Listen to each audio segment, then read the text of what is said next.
Welcome to the Cheltenham Preview Night 2020. Please welcome to the stage your host for this evening, Gary O'Brien.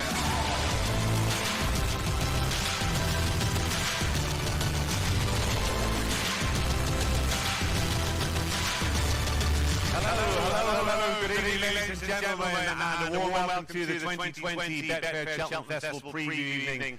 With just 5 days to go, fingers crossed, until the greatest show on turf. Delighted to say that we welcome a big audience online this evening across a number of various platforms. Also welcome to everyone who joins us for the first time in our brand new venue for this event, the Shore Theatre in North London. And as well as a brand new venue, we've got a new format for the show this year as well. Just going to mix it up a little bit this time around. We're going to be making plenty of our Betfair ambassadors. Sadly, as many of you will be aware, Joseph O'Brien had a bereavement this week. His grandfather, Joe Coley, sadly passed away after a long illness, and Joseph can't be with us tonight. We send our condolences, and hopefully we'll catch up with Joseph again very soon. He'll be looking forward to having a good week at the Cheltenham Festival, please God. And three men who will very much be looking forward to it as well are the Betfair ambassadors that will be joining us here this evening: Gordon Elliott, Paul Nicholls, and Ollie Murphy. Now, we want to get you guys involved as well. If you're watching online, well, you have a chance to get involved with the Twitter poll. We have the Twitter poll up on the Betfair Twitter page at the moment, and what we want to know is what horse is your lay of the week. So you've got, I think, 28 races to choose from at the Cheltenham Festival. We want to know which one you think is perhaps the one worth taking on at a very short price. So do get involved with that. If you have got a question for any member of the panel, we have a few special guests to introduce in just a second as well, or any of our ambassadors. Please head along to the Twitter account as well, hashtag Betfair Preview, and you can also get involved by joining on Facebook and getting your question in. We'll be taking questions for about the next hour and a half, and then come the end of the night, the best of them, and I'm sure there'll be plenty of competition, will be sent up to me here, and we can hopefully get some thoughts from the guys on that as well. For those of you who are lucky enough to be joining us here in the Shore Theatre this evening, I'm sure you've, well, hopefully you have at this stage realised there's a card on each of your seats. Everyone, no doubt, is familiar with exchange betting and how it works at this stage, but for those maybe who might perhaps be greenhorns and this is all brand new to you, backing and laying are the two staples, I suppose, of exchange betting. Backing is basically lending your support to a horse at the price on offer. Laying is opposing that particular horse at the price on offer. And you've all hopefully got your cards there, and we'll be going to our jury here in the crowds in London this evening and getting their views on perhaps one race a day to find out what's the feeling amongst you as far as the horses that are worth taking on, or perhaps rowing in with on the four individual days of the Cheltenham Festival. And as I say, we've got a bonus as well. On my left here, the three wise men are joining us as well for the evening. Please give a warm welcome to Betfair's Barry Orr, Dave Horton of the Racing Post, and another Betfair ambassador, Kevin Blake.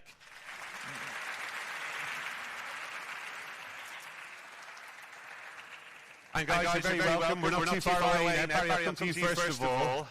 An awful lot of money has already been bet on this year's Cheltenham Festival, and I'm not talking about anti-post betting. I'm sure a lot of you will know what I mean. The market and whether the meeting will go ahead. We might as well, Barry, confront the elephant in the room straight away. A lot of people have been very, very anxious will Cheltenham be on this year. What is the latest state of play in that market? And tell us just exactly how much has been matched. I think the figure was heading for 3 million last time. That's right, Gary. Yeah, currently 2.8 million is matched in the market. It's been a great barometer, and it's been the go-to market for everyone to check. It's the first thing people are looking at in the morning, waking up straight onto the mobile, have a look, see what price it is on Betfair, and it's all anyone's talking about. You'll be glad to know it's currently 130 on 1.32.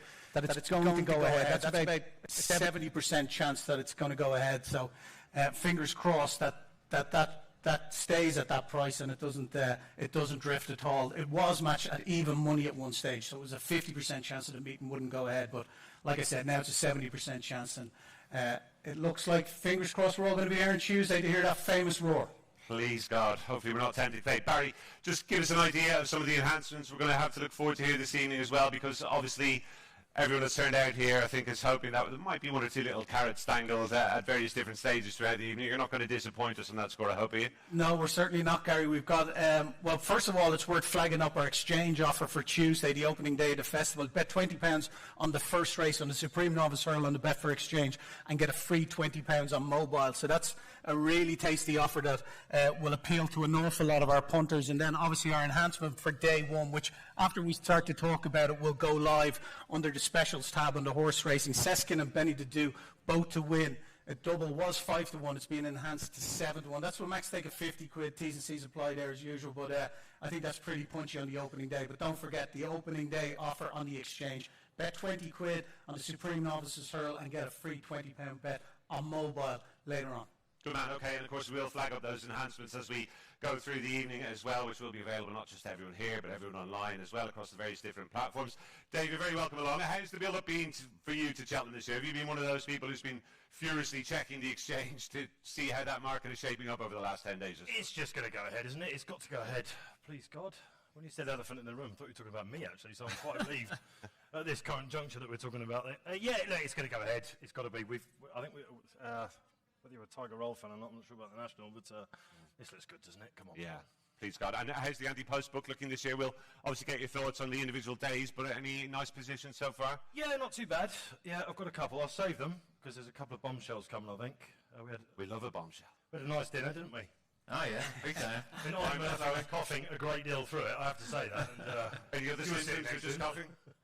No, there was a lot of coughing, a bit of sneezing, I think, and Gordy called him out on that a few times. But there are a couple of bombshells coming, and one of them could go my way, so we'll see. I was glad to see Honeysuckle left in the champion, because I've got that at a big price, but it doesn't look like she's going to go there. We'll talk about the ground first and foremost. Monday does not look clever, does it?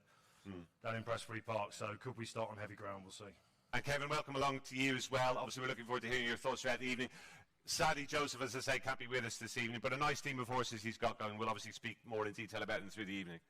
Yeah, look, relatively small team, smaller than last year's, probably numbering about a dozen or so, with a handful of nice chances amongst them. But I think the ambassadors that will be the other ambassadors that will be joining us later probably have a bit more strength and depth. But you never know, there might be one or two pulled out of the hat come next week, all being well. That's why he's such a seamless operator. He talks about the ambassadors. That's my perfect cue to introduce our first guest of the evening, the man who's trained some of the real luminaries of National Hunt racing in recent times. Of course, the dual Grand National winner, Tiger Roll, being foremost in our thoughts at the moment.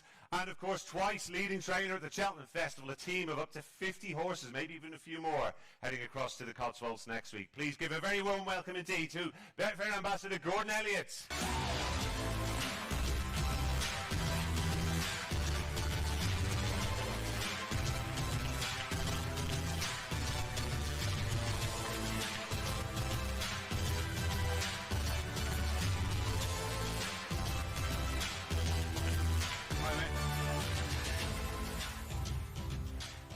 Well, Gordon, welcome along. How's the build-up been for you to Cheltenham this year? Obviously, a lot of the talk is what's going on off the track. I know you often state that you're no expert on it. Do you just keep your head down, assume racing goes ahead and work away as if it's business as usual?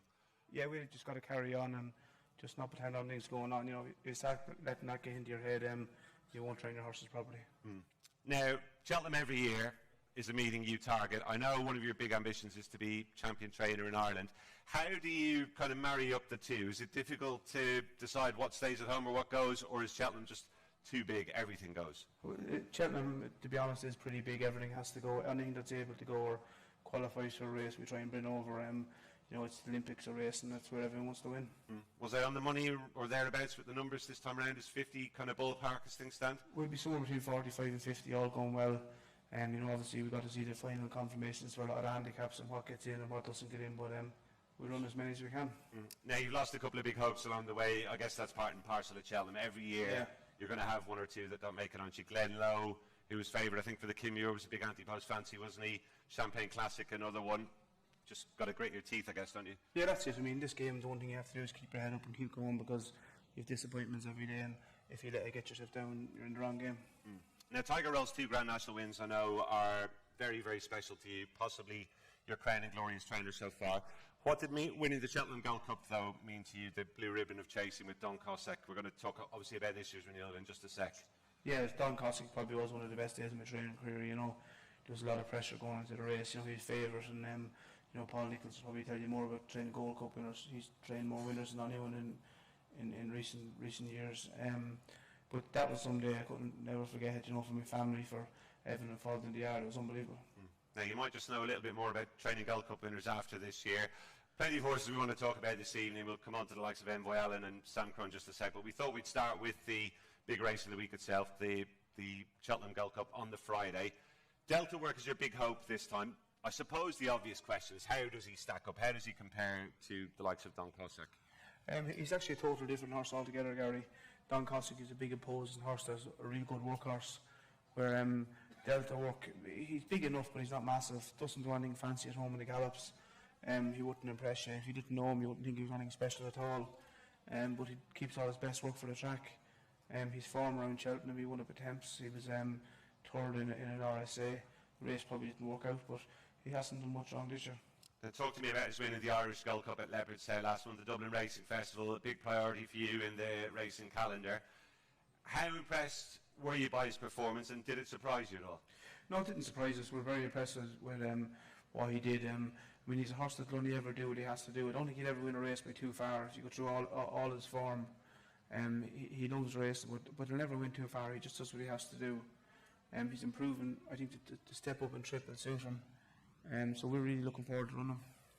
A couple of horses behind him there are going to take him on again. Kenboy and Presenting Percy, one or two others maybe a little bit further back as well. Any doubt in your mind that he might not be able to confirm the form of those, or are you full of confidence in this horse?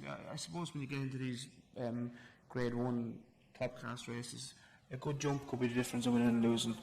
You know, and Touchwood is a good jumper. You know, Jack Kennedy's very unfortunate. He's not riding him. He broke his leg 15 minutes after winning the Irish Gold Cup on him. But I thought the ride Jack gave him that day was second to none. I think Ruby Walsh in his heyday wouldn't have given a horse the ride he gave him. But listen, Jack is out. That's the way it goes. Davey committed to Presenting Percy, so we've got a good man in Mark Walsh riding our lad. I'm very happy he's riding him. I think he'll suit the horse. You know, we're riding him a bit different this year, and I think it suits him. Now, two of the powerhouse owners of Irish racing are JP McManus and Jigginstown House Stud. Mark has said it himself. He's often usually on the other side in the green and gold of JP McManus, but he's ridden some nice big winners, hasn't he, for you and Jigginstown in the past? How highly do you rate him? You mentioned that you think he'll suit the horse, do you? Yeah, listen, Mark is a top class jockey. You know, he hasn't had many rides to me, but what he's rode have done well. We don't tend to ask him to ride so unless we think it'll nearly win. But listen, he's a world class jockey, and I'm happy. And for those who obviously will fancy having a bet in the Gold Cup, do you think he's a reasonable, decent price runner at this stage? Is he fair price based on what he's done? Well, listen, he's 5-1 for a Gold Cup. It's a very competitive race. You know, I wouldn't swap him on here. Gordon, talk to me about Envoy Allen. A lot of people who are here this evening are very much looking forward to seeing this horse next week, as am I, as are you, I'm sure. How does he compare with some of the real exciting prospects you've had through your hands at a similar stage of his career? I know he's got to go on and fulfil his potential, but at this point, is he up there with the best of them? Listen, it's hard to say he's the best I have had because, you know, Don Cossack, what he done, he won Gold Cups, he won grade 1s. I think you famously said you wouldn't say that again, would you? I'll never say it again, yeah, that's right. But listen, Don Cossack turned out to win a Gold Cup, so I wasn't wrong anyway, you know. Now, what about the ground for him? His long-term target, I think it's fair to say, has been the Ballymore Novice Hurdle. Is there any doubt in your mind with the weather at the moment? And I mean, it's been a very wet day here in London today. You made the point as we were travelling up today, Cheltenham's not a million miles away, but I think they have had plenty of rain too. Is there a possibility this horse could switch targets? There's every possibility of switching back to the Supreme Novice. You know, I've been speaking to Ollie Murphy over the last few days. He just lived that far from Cheltenham. He said it has to stop raining. We get off a plane today at 1:30, and from then till now it has to stop raining. So for me, it is a big worry. I was planning to go over to Cheltenham on Sunday evening, but I'm going to go over Saturday evening now and walk the track Sunday morning. Specifically for him, or just for some of the others as well? Specifically for him. I don't think soft ground will bother him, but just at this stage of his career, whether he wants to slog over 2 mile 5 or not is the worry. I think 2 miles isn't a problem. He's won, you know, Royal Bond. He won the Royal Bond. He's 7 from 7 so far. One of them was a point to point, and the other 6 out of 7 races were over 2 miles.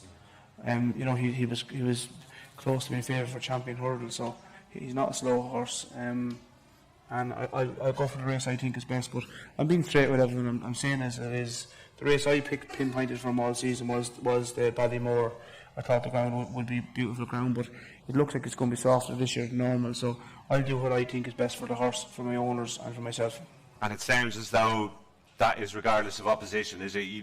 It's nothing to do with what you feel you're taking on. No. Obviously, both of them are going to be good races, aren't they? Listen, any race in Cheltenham is a good race and hard race to win, but I'm being straight in saying as it is. I'll make my mind up at 8:30, 9 o'clock on Sunday morning what race I'll declare in.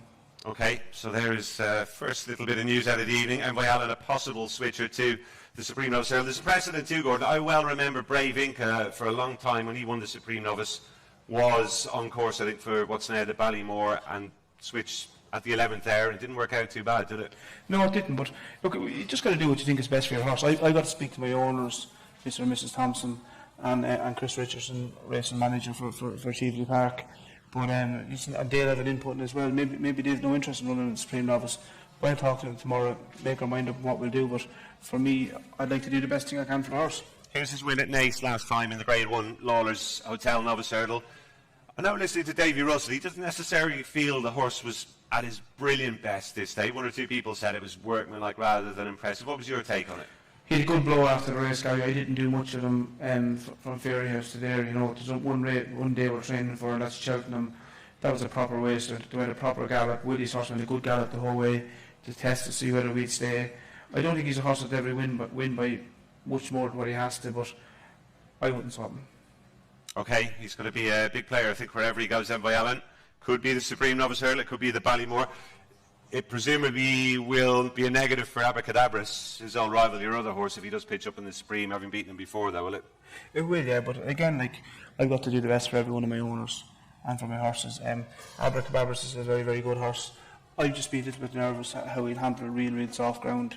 He won a bumper and probably did into soft in Galway, but just Cheltenham could come up very, very testing on Monday and Tuesday. You know, they're on the old track. You know, it's raced on a good bit during the year, and it just could be testing. He, like Delta Work, is owned by Gigginstown House Stud Abracadabras I'm talking about. Sam Crow is one of the highest profile horses they own. A lot of people here, I'm sure, are fans of Sam Crow. He is something of an enigma, though, isn't he? There have been a few false stalls along the way. Have you lost any faith in this horse, or is he showing you at home that he can bounce back to what you think he can do? I'd never write him off. He's a very, very good horse. It's been well publicised that, you know, he's been a hard horse to keep his scope and clean and whatnot.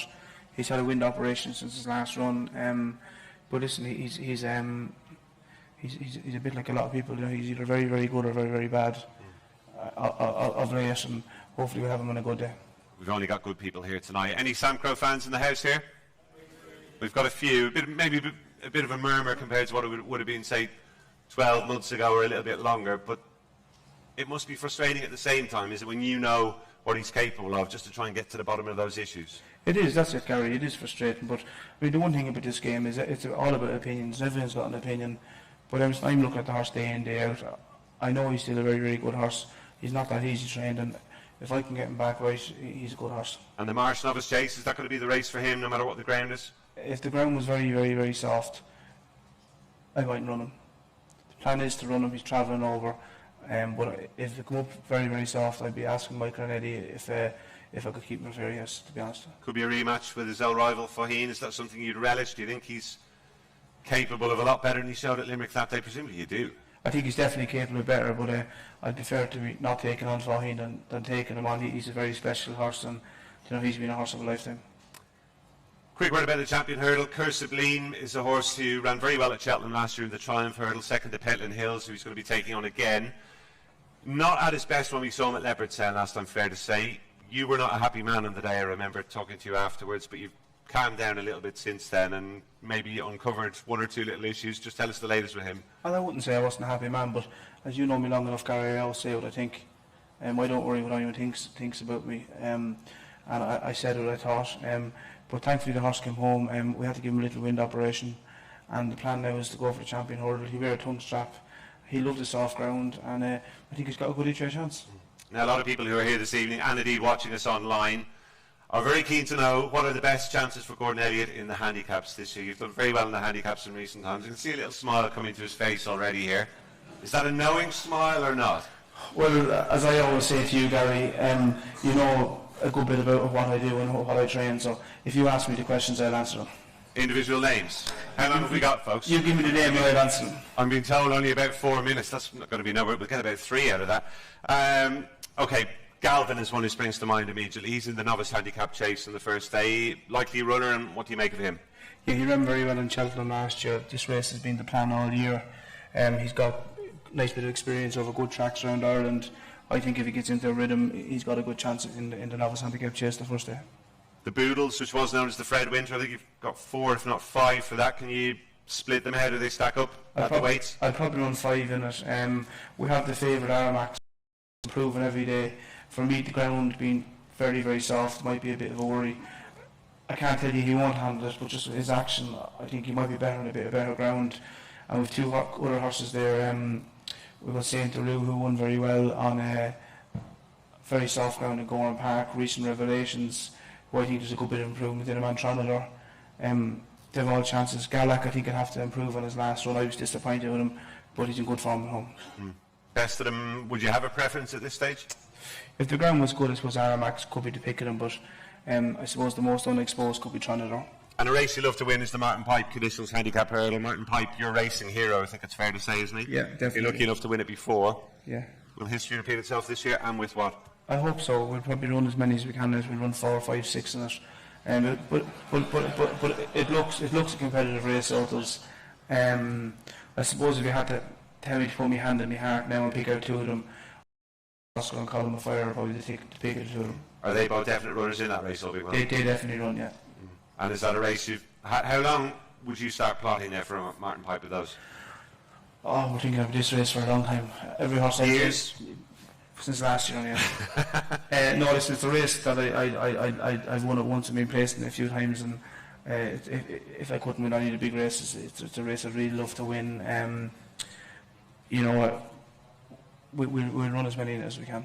Good man. We're going to bring in the guys and talk more about the first day of the festival in just a sec, but before we do, I know, having done well with races confined to amateurs at the Cheltenham Festival before, you often target horses at the likes of the National Hunt Chase, the Kim Muir. You've got Jamie Codd, who's basically an ace card, isn't he? What's he going to be riding for you this year, and how good or how strong do you think your challenge is in those races? Yeah, Jamie will probably have 3 or 4 rides for us this year. He'll ride Queensbrook in the bumper for me, which is open to professionals. But Jamie Ryder, that's the team I hold him in, and he'll ride her in it, which I think she's a great chance if the ground is on the easier side. In the National Hunt Chase, he's going to ride Ravens Hill, who he probably have it all to do to be carefully selected. Late switch from the Kim Muir for him. Yeah, what is that? I just thought, looking at the race, it was going to cut up. The qualifications for this race with riders means if you haven't got one of the top riders, you're going to struggle, because you have to ride so many winners now to qualify to ride in it. He's a second season novice, which sorry, he's not a second season novice, second season chaser, sorry, which they're horses that have got a good record in the races. He was second in the Kerry National last year, just beaten by a head, and he was 5th at the Galway Plate. He's got plenty of experience, and I think the race will suit him. I think it's appropriate if we finish for now with a word about Tiger Roll, the little legend as you call him. How's his preparation gone? I know you were talking him down ahead of his run at Navan because of the preparation he had. He probably, if anything, exceeded expectations that day. Yeah, he ran for me. If he went round and bet 1 home on the day, I would have been delighted. It was just basically to get him a day out and open his pipes up. But he ran very, very well. He looked like he was going to go close in the last 2, and he just got very tired on very, very heavy ground.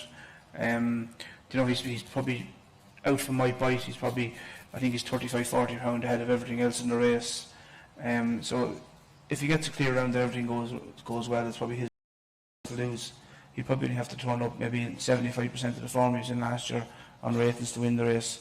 Might Bite, obviously, very classy horse, but for me it's very cross-country race in your first run. You need a run or 2 over just to get a bit of experience. Say no more. Okay, just before we bring our panel in and have a chat about day 1 at the festival, Gordon will be aware of this, but not everybody in the audience will know that Betfair have been working away very hard. A lot of the guys behind the scenes here, Kieran O'Connor, I know, has been an integral part of this, in making a documentary about Tiger Roll, the dual Grand National winner. This is due to be released very soon, and we can actually, in actual fact, give you a little sneak preview of this evening. Gordon will feature Betfair presents Tiger Roll.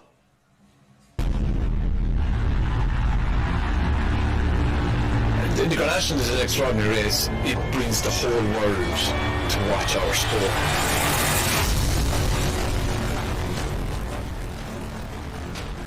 When you think the horses you think about Grand Nationals, you think of them sort of race. You don't actually think it's going to happen to you, you know. First, number 13, Tiger Roll. You know, I don't get emotional too often, but I did have it here and there, I suppose. He's an extraordinary horse. I don't think there's any better than him. We lose him again. He really is the people's horse. He's done racing wonders again, I think. But he is a flat type horse, don't hurt him. But Tiger Roll's been pulled up. It took him at least 2 years to go back from that. It was disappointing, you know.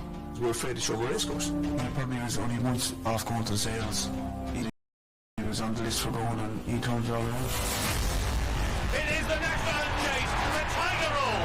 One of the Cheltenham Festival Immortals, a full victory for Tiger Roll. Every jockey who goes to a Grand National, first and foremost, to complete. You need to keep out of trouble. Think horses can fall around you, in front of you. Tiger Roll takes the advantage. We're actually thinking, is this actually happening?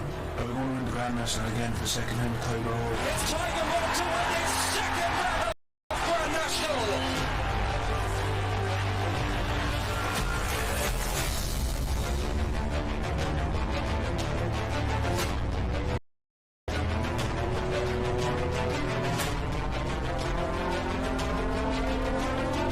It's going to be hard for him. He's the whole of the world helping him to try and achieve such an amazing feat. I think it's historic, and I think it is most unlikely that we will see an opportunity to do this again for quite some time.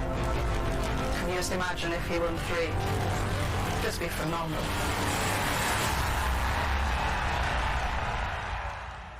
Yes, indeed. Tiger Roll, horse of a lifetime to give it its full title.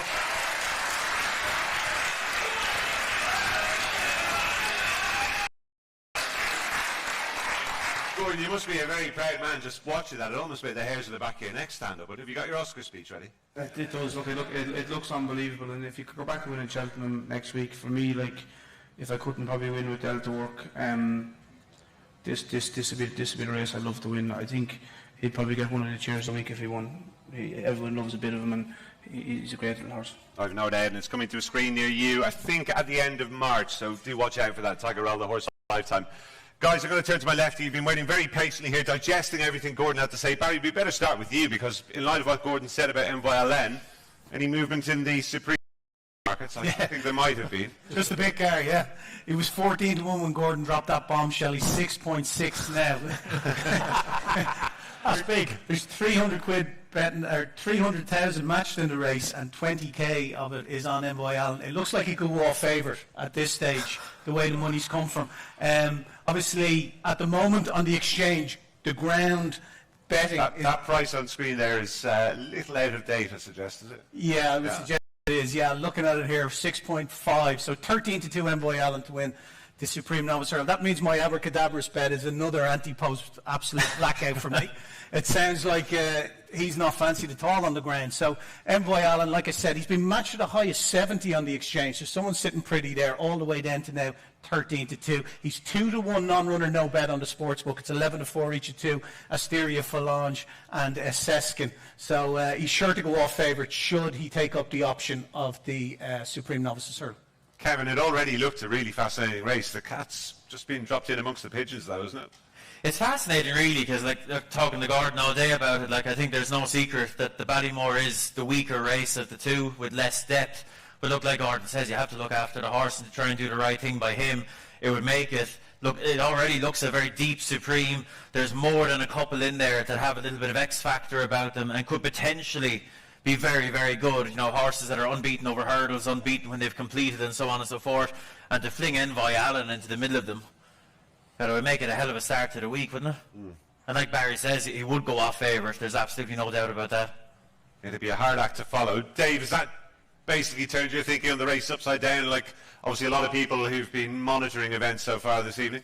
Makes the Ballymore look a lot winnable, doesn't it? That's for sure. Yeah, it's a proper bombshell, that. You have to think, with the ground being as it is. I don't know, Gordon. I'm leaning on the side of him running here now. I mean, I can see that happening. Pre to us coming in this evening, it looked like Shishkin was just about to be deposed as favourite by Asteria and Farange. That's because of the ground, I assume. He's a grinder.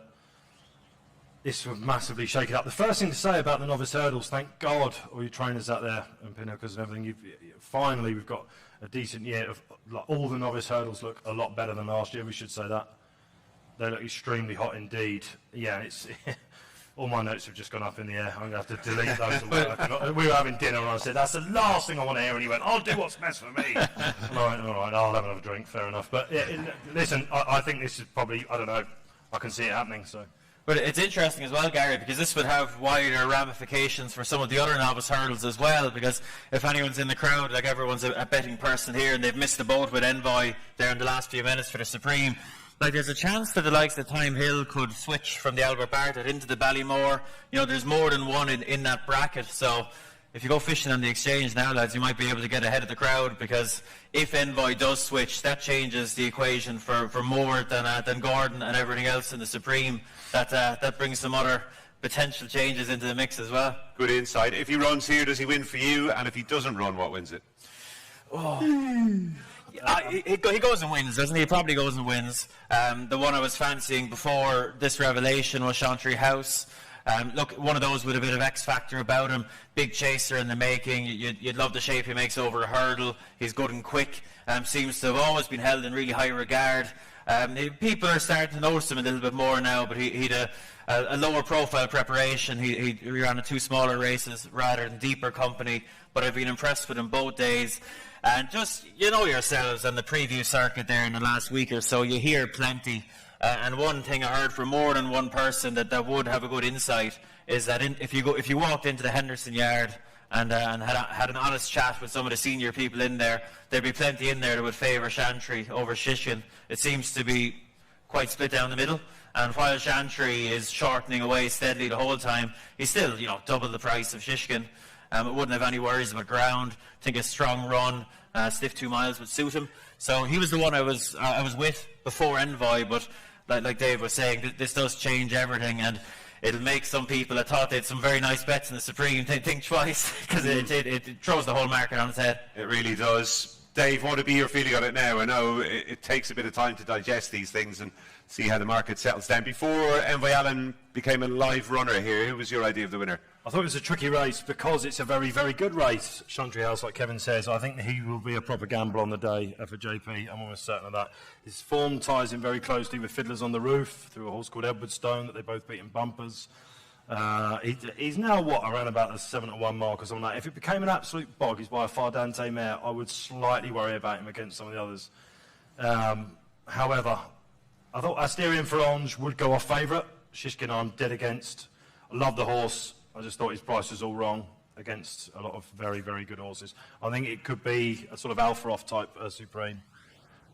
It has, completely ruined it for me from an anti-post point of view. I think that 11-4 each way, non-runner, no bet at the moment. Envoy Allen is an absolute knocking bet, isn't he? The mischievous side of him loves this type. He's honestly.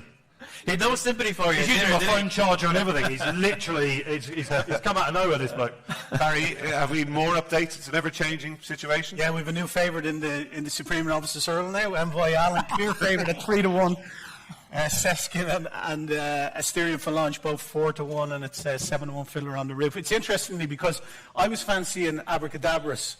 Now, obviously, from his run in the Royal Bond against Envoy Allen, he's the only horse that really put it up to Envoy Allen over 2 miles. So that's gone out the window now. Envoy Allen will win the Supreme Novices Hurdle if he takes his chance. And Seskin and Asterion Falange, both in the same ownership of Joe Donnelly. And Joe Donnelly's told the trainers, run them where you like. I don't care. I just want to have winners at Cheltenham. But I can really see Asterion Falange step into the Ballymore now off the back of Envoy Allen not running.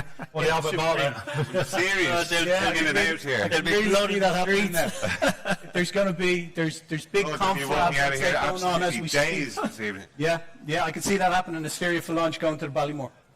Okay, wow. I didn't follow that. That's a great shout. That could definitely happen. That's a great shout. Where did he pull that? Yeah, we know what Willie's like. Willie will put his horses in what he thinks is the best winning opportunity. And look, if Envoy runs in the Supreme, the best winning opportunity for Asturian is the Ballymore. He'd be a shorter price, definitely. He'd be a clear fab for the Ballymore, wouldn't he? Oh, for sure, yeah. Well, him and Sport and John will vie for favouritism, I would imagine. Fun and games. You've been enjoying the chat there, Gordon? Look what you've done. It's interesting. Pull out the pin and then just chuck in that grenade. Yeah, but look, as I said, we'll make our decision on Sunday morning. Declarations are 10 o'clock on Sunday morning. So. And will you tweet it out when you do make your decision? I will, yeah. I'll be straight. Yeah. This is no ruse. This is a live possibility. This horse will run in the Supreme. No, it's no joke. And obviously, I said I have to speak to the owners. I've said it all along for the last couple of weeks if the ground come up very, very soft. But I'll be straight as a die, and that's the way it is. Any of those others What price? strike you as a particularly formidable rival? Abracadabra is a very, very good horse, but I'm just nervous of the ground. And to be honest, the rest of them, I worry about my own horses and no one else's. Okay, and he's certainly given us food for thought there, is Gordon. Let's go on then to the Arkle Chase, the second race on day one of the festival. Notebook, the favourite for this one, a horse who I must admit I've got a lot of time for. He's been really impressive, winning all 4 starts over fences in Ireland. Kevin, I want to come to you first of all here, because the worry I have about Notebook is that he might just maybe boil over in the preliminaries. He threatened to do it at Leopardstown last time, went the wrong way to the start, expended valuable energy, and what really impressed me was that at the end of the race, after all that, he was still able to pull away from a good horse in Cashback. Just maybe give us your thoughts on him in the race as a whole. Look, with Notebook, what happened. Everybody saw it. And look, to be honest, if it was going to happen, you'd rather it happened there, because now they know, they're going to be ready for it. They're going to use earplugs on him, which they haven't done before. They'll be taking every possible measure that doesn't happen at Cheltenham. And of course, the Dublin Racing Festival is a big meeting, but the atmosphere and everything else at Cheltenham, it goes without saying, is much bigger. But at least they'll be ready for it. Notebook, he's a hard horse to knock, isn't he? He's really improved over fences. Great jumper. Earlier in the season, he did show a bit of a tendency to go to his right. He was better the last day, but at the second last at Leopardstown, a fence that can throw you that way a little bit. He was quite right still. He wouldn't want to do that around Cheltenham now. He's going to be up the front end. I'd imagine Rachel would love to have a horse on his outside, if at all possible, just to reduce the possibility of that becoming a bit of an issue. I don't want to knock him too much. Look, I'm a little bit compromised, I suppose, with Fakir Duderie. I know, everyone involved there after the last day was very much looking forward to having another go with Notebook. It was a slightly frustrating one. We know Fakir Duderie is a fantastic jumper, stays very well, and he just didn't have enough use of him made that day due to a combination of circumstances. And look, he's one horse that you'd be absolutely welcoming every single drop of rain. Surely runs here if it's going to be testing race. Oh yeah, I would have made him kind of a 5 or 6 to 1 on shot to run here anyway, but with this rain he's an absolute certainty to run here, I'd imagine. And look, I'd say that the last thing anyone involved will want is to come in thinking we should have made more use of him this time, so there won't be any secrets about the way he'll be ridden and what have you. And look, you'd hope. Look, he's worse off at the weights with Notebook, different weight for age scale over here. If this race was run at Leopardstown next week, he'd be getting 4 pounds off Notebook, which he obviously won't be at Cheltenham. But in the conditions, you'd be hopeful he could reverse that form. Where that puts him, is that enough to win? I don't know. Ollie will come down and tell us about brewing up a storm. He's the one I've liked for the last couple of months, to be honest. We haven't seen him for a while. He's come in a little bit low profile.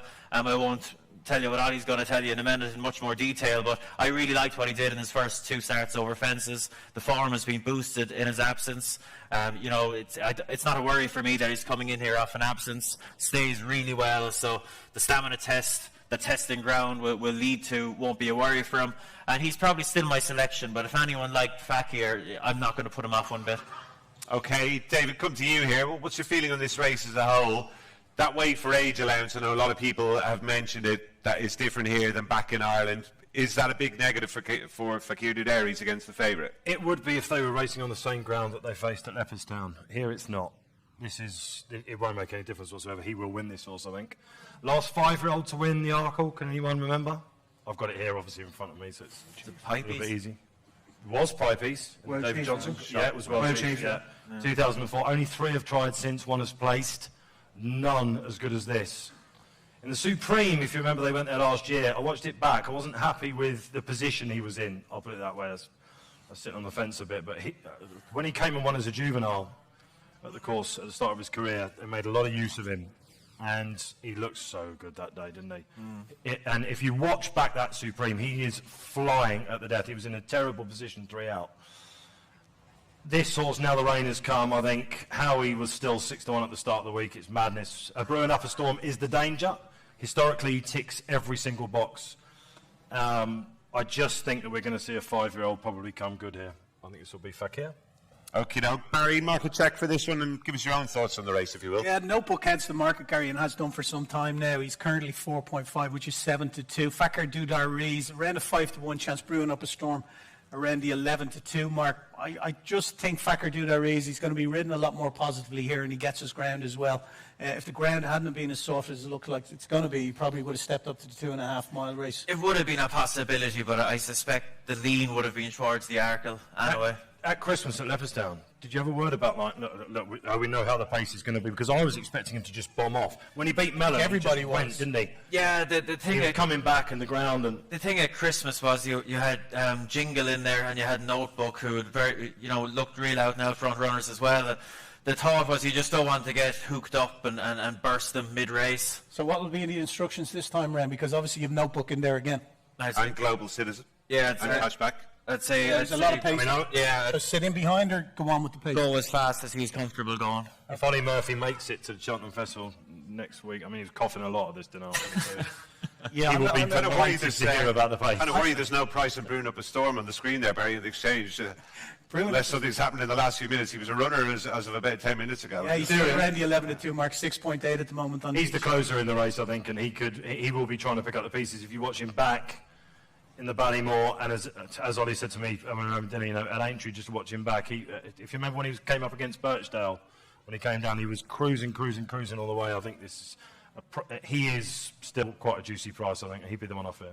Yeah, and he ran well in the Ballymore last year. One I'll give an honourable mention to is the Rutgers horse, Esprit de Large, who won the King Henry VIII. He's around a 14-1 chance, and if he gets there on the day, I don't know, many runners do you think is going to be in this, Kevin? You think it'll 12? Much bigger than normal, I think. Oh yeah, you'll get 12, I'd say. You'll get 12. Yeah, you could. Yeah. You'll get some. There looks to be plenty of pace, to be fair.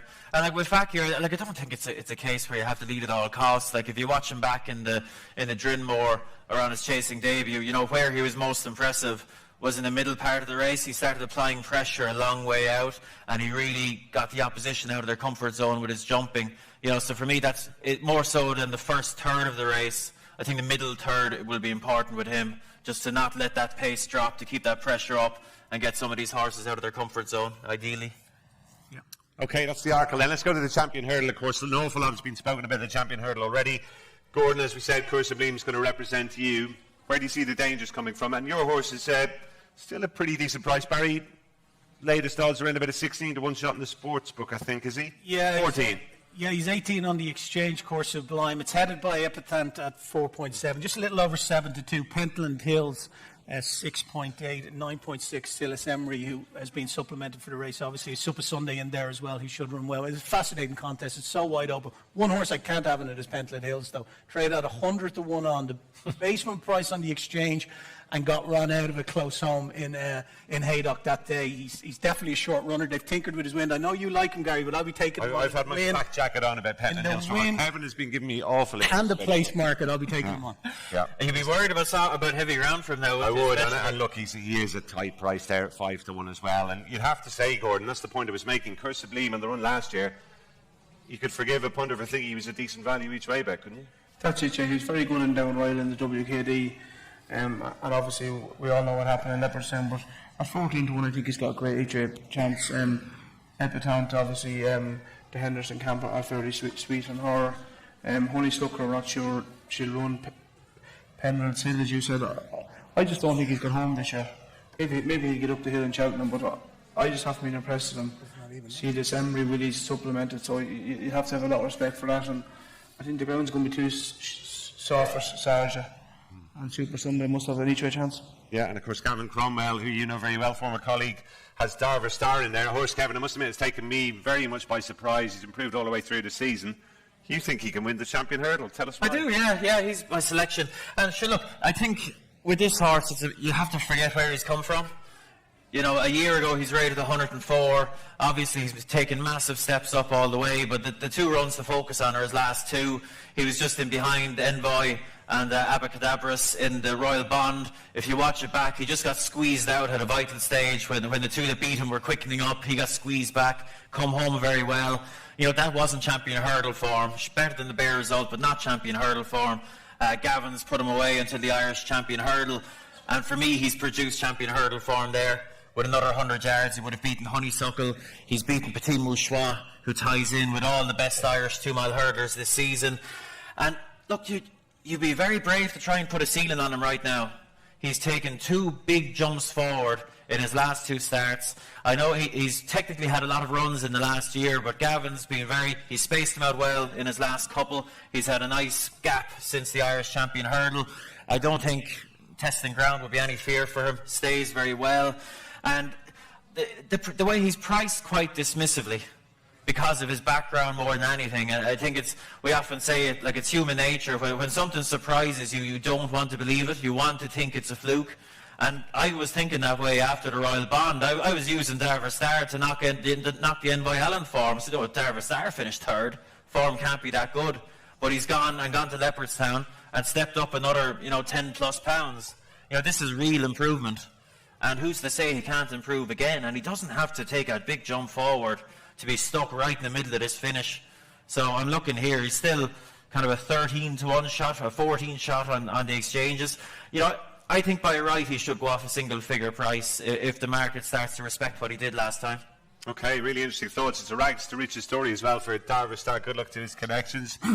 Dave, what's your take on it? I mean, as I say, there's been so much talked about it. You guys have written a lot of column inches about it too. What's your feeling now as the race is almost upon us? Did this with a fine-tooth comb and thought I was going to hate the race and ended up on a favourite. I think Epatante has got an awful lot going for her. I really, really do. I think you have to listen to Nikki when he talks about the flu jabs and what happened.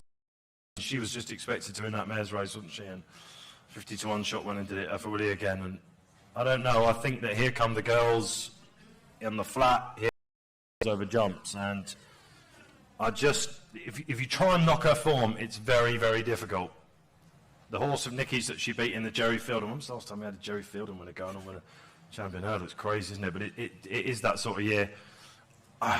When I saw 4-1 at the start of the week, I thought it was fair value. Actually, I was expecting it to. Listening to the vibes, they are going to back her, I think, and I don't think she'll mind the ground. I just stalk. There are quite a few front runners in the race. I was looking for the pace. I mean, if they all go on, see Grant, I can see, I can see a bit of value elsewhere. But Penton Hills, you say he's a short runner. It's a bit harsh, isn't it? I mean, he's won a Triumph. They usually stay in. Ask the people who bet 100 You on him think just because of Haydock, short runner. do you not think that he's just going to stalk? He's still to come up there. I watched that Triumph again, thinking, is he just an absolute... Personally, and no disrespect to Course Blanc, but I think the Triumph was a shocking race. I think it was a really poor race. No, seriously, the first 4 home of the Triumph Hurdle have ran 19 times since, and there's been 3 wins between them. It's about time we had a new, decent champion hurdler, and I think that we've had a lot of open fields. I just think the way it is at the moment, I think we might be looking a gift horse in the mouth, yeah. Okay, thanks, Dave. Barry, very quickly, we've just got to wrap up in day one, but what wins the champion for you? I'm a layer in the champion hurdle market all day long. I'm laying Epatante, I'm laying Pentland Hills. 2 of them, I'd be dutching both of them in the lay market, getting them, about 2-1. So that's what I'll be doing. I can't have Epatante. She probably rejected the odds in the mare's race last year, but they bet her into 15-8 favourite. Now, that's JP McManus's money to do that in Cheltenham. He's not a stupid man. And she let them down that day. I can't have Pentland Hills after trading 100-1 on and getting run out of it in a horrible race up in Haydock, even on background. I just think he's definitely one to take on. So we've got a back and lay from each of our 3 wise men, as I dubbed them at the start there. Pentland Hills, I think, Barry, is going to be your lay. What about your back? Yeah, I was back in Abracadabra since before it started up onto this stage, so it has to be Envoy Allen now, who's settled at around the 9-2 mark, and that's on the exchange. So obviously, it's on the sportsbook, it's not the exchange, it's anti-post rules apply, so I'll be backing him for sure. Dave, I think you're going to tell me Fakir Dudari, the way you're talking, is your back. What about the lay? Very astute. Shikin, which was looking like a really shrewd move until Gordon decided to make him 3rd favourite in the race. Might have to lay out a little bit more, I think, now, Dave. Yeah, just a tad. Yeah, I'm a big fan of the horse. When he won his bumper at Kempton last year, I thought, whoa, we've got one here. Horses can fall. And Winner Supreme, Alpha Off did it. The Bakers, Gordon knows letters. Nothing wrong with letters in your form figures when you go into Supreme. If you've got the right horse, it can win. I just think he's too skinny when he started touching like 9 to 4, 5 to 2. That's horrifically short. So, yeah, he was the lay. He's getting a bit more juicy, isn't he? He is. Kevin, Dover Star is going to be your back. The Lay is a horse we haven't talked about. Just we're talking about one of the shoulder races here, but it's an Irish horse trained by Willie Mullins. Just let us know what it is and why you're against it. Yeah, in the 3 mile sixer, as we call it now, carefully selected. I'd be strongly enough against him there, Gary. And it's a danger against, because look, I'm not in too much doubt that he's the best horse in the race in terms of talent. And he's likely to go out. He's about a 5 to 2 shot at the minute. I suspect he'll go off a nice bit short. But I just worry about his jumping, which seems like probably an odd thing to say about a horse that's 3 from 3 over fences. But, you know, watching him very close in each one of those starts, I don't see him really as a natural jumper. He's very inconsistent. He's long, he's short, he's guessy. He can skew out to his left, and he's been doing in pretty uncompetitive environments and situations. This is going to be a different story. 23 fences around Cheltenham on the turn. You know, it won't be an inch given anywhere. So some terrible riders probably knocking around him. I'd be very cautious about getting stuck into him at the short price. And to be honest, I'd place Liam. I'd be very fearful that he'll absolutely clatter one. And hopefully it's a race-ending mistake rather than a fall. But I'd be very worried about his jumping in the National Hunt Chase. Okay, and Barry, just remind us the day one enhancement, if you will. Yeah, the day one enhancement was, it was Gordon's horse. No? Was Envoy Allen one of them? No, Envoy Allen, yeah. Envoy Allen was one of the first day one enhancements, and I've lost my notes. He's after taking my notes. I'll find it. Shishkin and Envoy Allen. Shishkin and Envoy Allen. Okay, we'll come at. And what price? 7-1 from 5-1. Okay, mightn't be too many takers, bearing in mind what we've heard. But anyway, let's move on. Gordon is going to stay with us, and of course we wish Gordon well with his runners, not just on day one, who could include Envoy Allen and quite a few others besides, including Kerr Sublime. But it's time now to introduce the second of our special guests, a man who, of course, needs no introduction. He's the 11-time champion trainer. He's sent out over 3,000 winners. I was almost going to say 300,000. That would have been some feat. He's also trained some of the luminaries of the game, Cordo Star, Denman Masterminded. The list is endless. Please give a very warm welcome indeed to Paul Nicholls.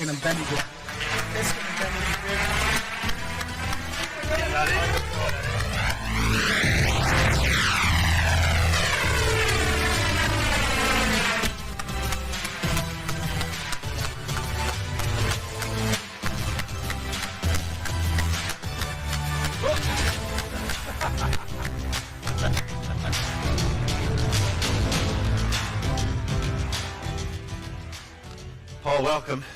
Good evening. You've got a hard act to follow there. You're not going to tell us Solo's running in the champion now, trying to beat this man for bombshells. Definitely not. But we were talking about it beforehand with Envoy Allen and the way the ground is and one thing and another, and I can see why Gordon's thinking it if the ground's going to be very tested on the first day. It's a tough call for a trainer, isn't it? But these, I guess, are the decisions you're paid to make. Well, if the ground's testing, the Ballymore, you really need to be staying 3 miles, and as Gordon said, the horses won 6 times over 2 miles, so why would you want to go 3 miles? So, if the ground is testing, I can see exactly what he's thinking. Paul, just give us a synopsis of where you feel you are in terms of the season so far and how the team is going into Cheltenham this year. Are you just about where you want to be? Yeah, we've been lucky. I think we've had 46 or 7 winners since the 1st of January, so they're going well at the right time, and horses look good. Very happy with them. We're going to talk about Clan de Zobo, first of all, who obviously gave you a very memorable day, winning the second King George at Kenton on Boxing Day, or St Stephen's Day, as we Irish call it. It was a very, very good performance. Some people have perhaps knocked it, saying the race fell apart. What would be your response to that? Well, it happens every year. Going into it is one of the best King Georges for years, and then afterwards, everything else has excuses, and it all seems to happen year on. Soleil may not have performed to his best, lost in translation, pulled up. ASO, who finished behind, he was second in the Ryanair last year, and basically Clan destroyed them, and stayed on very strongly in soft ground. It's probably his best performance to date so far. You can't do more than that. And horses that win King Georges do end up winning Gold Cups, Now, of course, he didn't win it last year. He still ran very creditably to finish 5th. Yeah. You've talked in the run-up to the race this year about doing things differently, a bit of a longer gap. perhaps riding him differently in the race itself.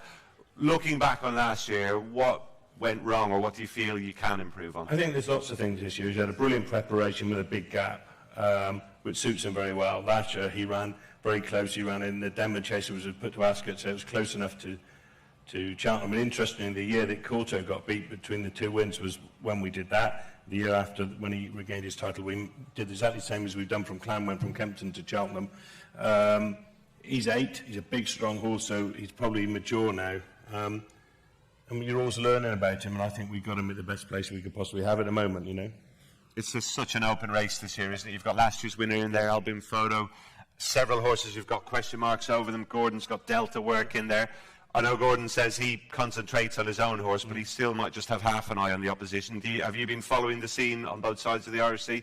Well, you have to, and obviously, you know, top of the game. You're sad he's not here this year. Beat both Santini and Delta work in the race in the RSA, which was a great RSA last year. You know, Albin Photo's had a great preparation as well. He's last year's winner. It's a really good race, but then you would expect any Gold Cup to be a good race. But you've got to concentrate on your own, as Gordon says, and we'll probably go into it with different tactics this year. Just be a little bit more patient and try and deliver them late, and you know, and hopefully run very well. And in terms of raw ability, talent-wise, and suitability to the test, is he up there with some of your previous Gold Cup winners? I know we're dealing with some legendary names like Demon and Gold Star. He's won 2 King Georges, you know, that says it all really, and I think he's improving. Yeah, he's got to prove he hasn't won at Cheltenham yet, but there's several others that haven't won at Cheltenham there yet, you know, so he's got to put that behind him. But I'm hopeful we're going there into the best possible preparation that he could possibly have. He went to Wincanton last week and did a really super bit of work with Frodon. He scored 2 days ago, jumped great, and most importantly, he looks very, very well. And all the talk about the ground, we've discussed it quite a bit already here this evening in the run-up to the meeting. What would you like to see for him and perhaps for the bulk of your runners this year? Every horse is different, really. Some cope with soft ground, others don't. To be honest with you, soft-sided good would be perfect for him, but you have to take it as it comes, really. We all have to do that. He doesn't mind soft ground. That day at Kempton was very soft. He acts on soft ground. Obviously there could be an issue. He's got to get the trip on that ground. So is everything else, really. So ground-wise, it's not such a problem for him, but if it was like just on the better side, it would be ideal. And I've just got a feeling that the new course on the Thursday and Friday will be slightly better ground than the first 2 days. And Gordon, I presume you feel if Delta Work is to win, this is one of the horses who might just, at the very least, make him work for it, do you? Yeah, definitely. You know, I've got the utmost respect for Paul's horse. He's obviously 2 King Georges won, and he ran well in Cheltenham last year. That's Clandazoba, Paul. Solo is the horse really everybody's talking about at the moment. Exploded onto the scene when he won the Adonis Hurdle at Kempton just the other day. We're going to have a look at the closing stages here once again. I don't think, listening to your comments in the run-up to the race, it was necessarily the greatest surprise to see him put up a performance like this, was it? No, he'd won very, very well in Otoy the time before. And he was just a super horse, had done everything right at home. He's very good to train. We'd got loads of work into him, which is a good thing. And, he did this really nicely. And, Harry was beaming afterwards. It was a good performance. The horse that finished second had won a race in Otoy the time before. The horse she beat is now rated 156. So it was a good performance. I mean, that is just, you can see on there he's just bolted in. Obviously, going into Triumph is the first run for us. You'd like to see him back that up possibly before he's gone into a Triumph. But Zarkanda won that race on his first ever run, actually. And this lad's had more experience than him, having won left-handed round Otoy. So hopefully he's a very smart horse, and hopefully he'll go very well. For those who aren't necessarily aware, he is still an entire horse, which obviously means he's still in possession of his wedding tackle. What is the thinking behind that? Because it is unusual for a jumper, isn't it? Yeah, well, he didn't come to us, I think, till the end of November, after he'd won his race in Otoy. I forget the exact date. And he was a colt then. We knew he was a colt when we bought him. And, it was too late to be gelding him then and then expecting him to run in the spring, because it'd take a long while to get over it, really, to be honest, especially a big horse like him. So the sensible thing was, being such a good temperament, was just to carry on and run him. It also meant that, funny enough, he takes plenty of work, which is good. And it's just all fell into place for him, really. And he's not in any way colty. He behaves impeccably. He's a lovely horse to have around. He's by a great sire and Capguard, who's a sire Clandazoba, who I really like. So, he's a wonderful horse, and hopefully he'll go very well at Cheltenham. And it does look a decent triumph. You've seen a few of your potential rivals on the day there. Quite a few of them like to get on with things too, don't they? Yeah, to be honest, I haven't really watched the Irish horses too much, bar the Leopardstown when, the horse fell at the last. I've seen what our horses have done. Dan's has been particularly impressive, so's Gareth's horse Goshen. But they do go gallop in front, and, I suppose they wouldn't want to be taking each other on. It will, help a horse like Solo, and the other one I've got called Psycho, and a few others to slot in behind and use that pace to creep into the race and then see what happens. Paul, if you don't mind, just give us one or two other names from the Nicholls team to look out for this year. I know you said Tuesday is going to be a very quiet day, possibly no runners, but from that point on it does ratchet up.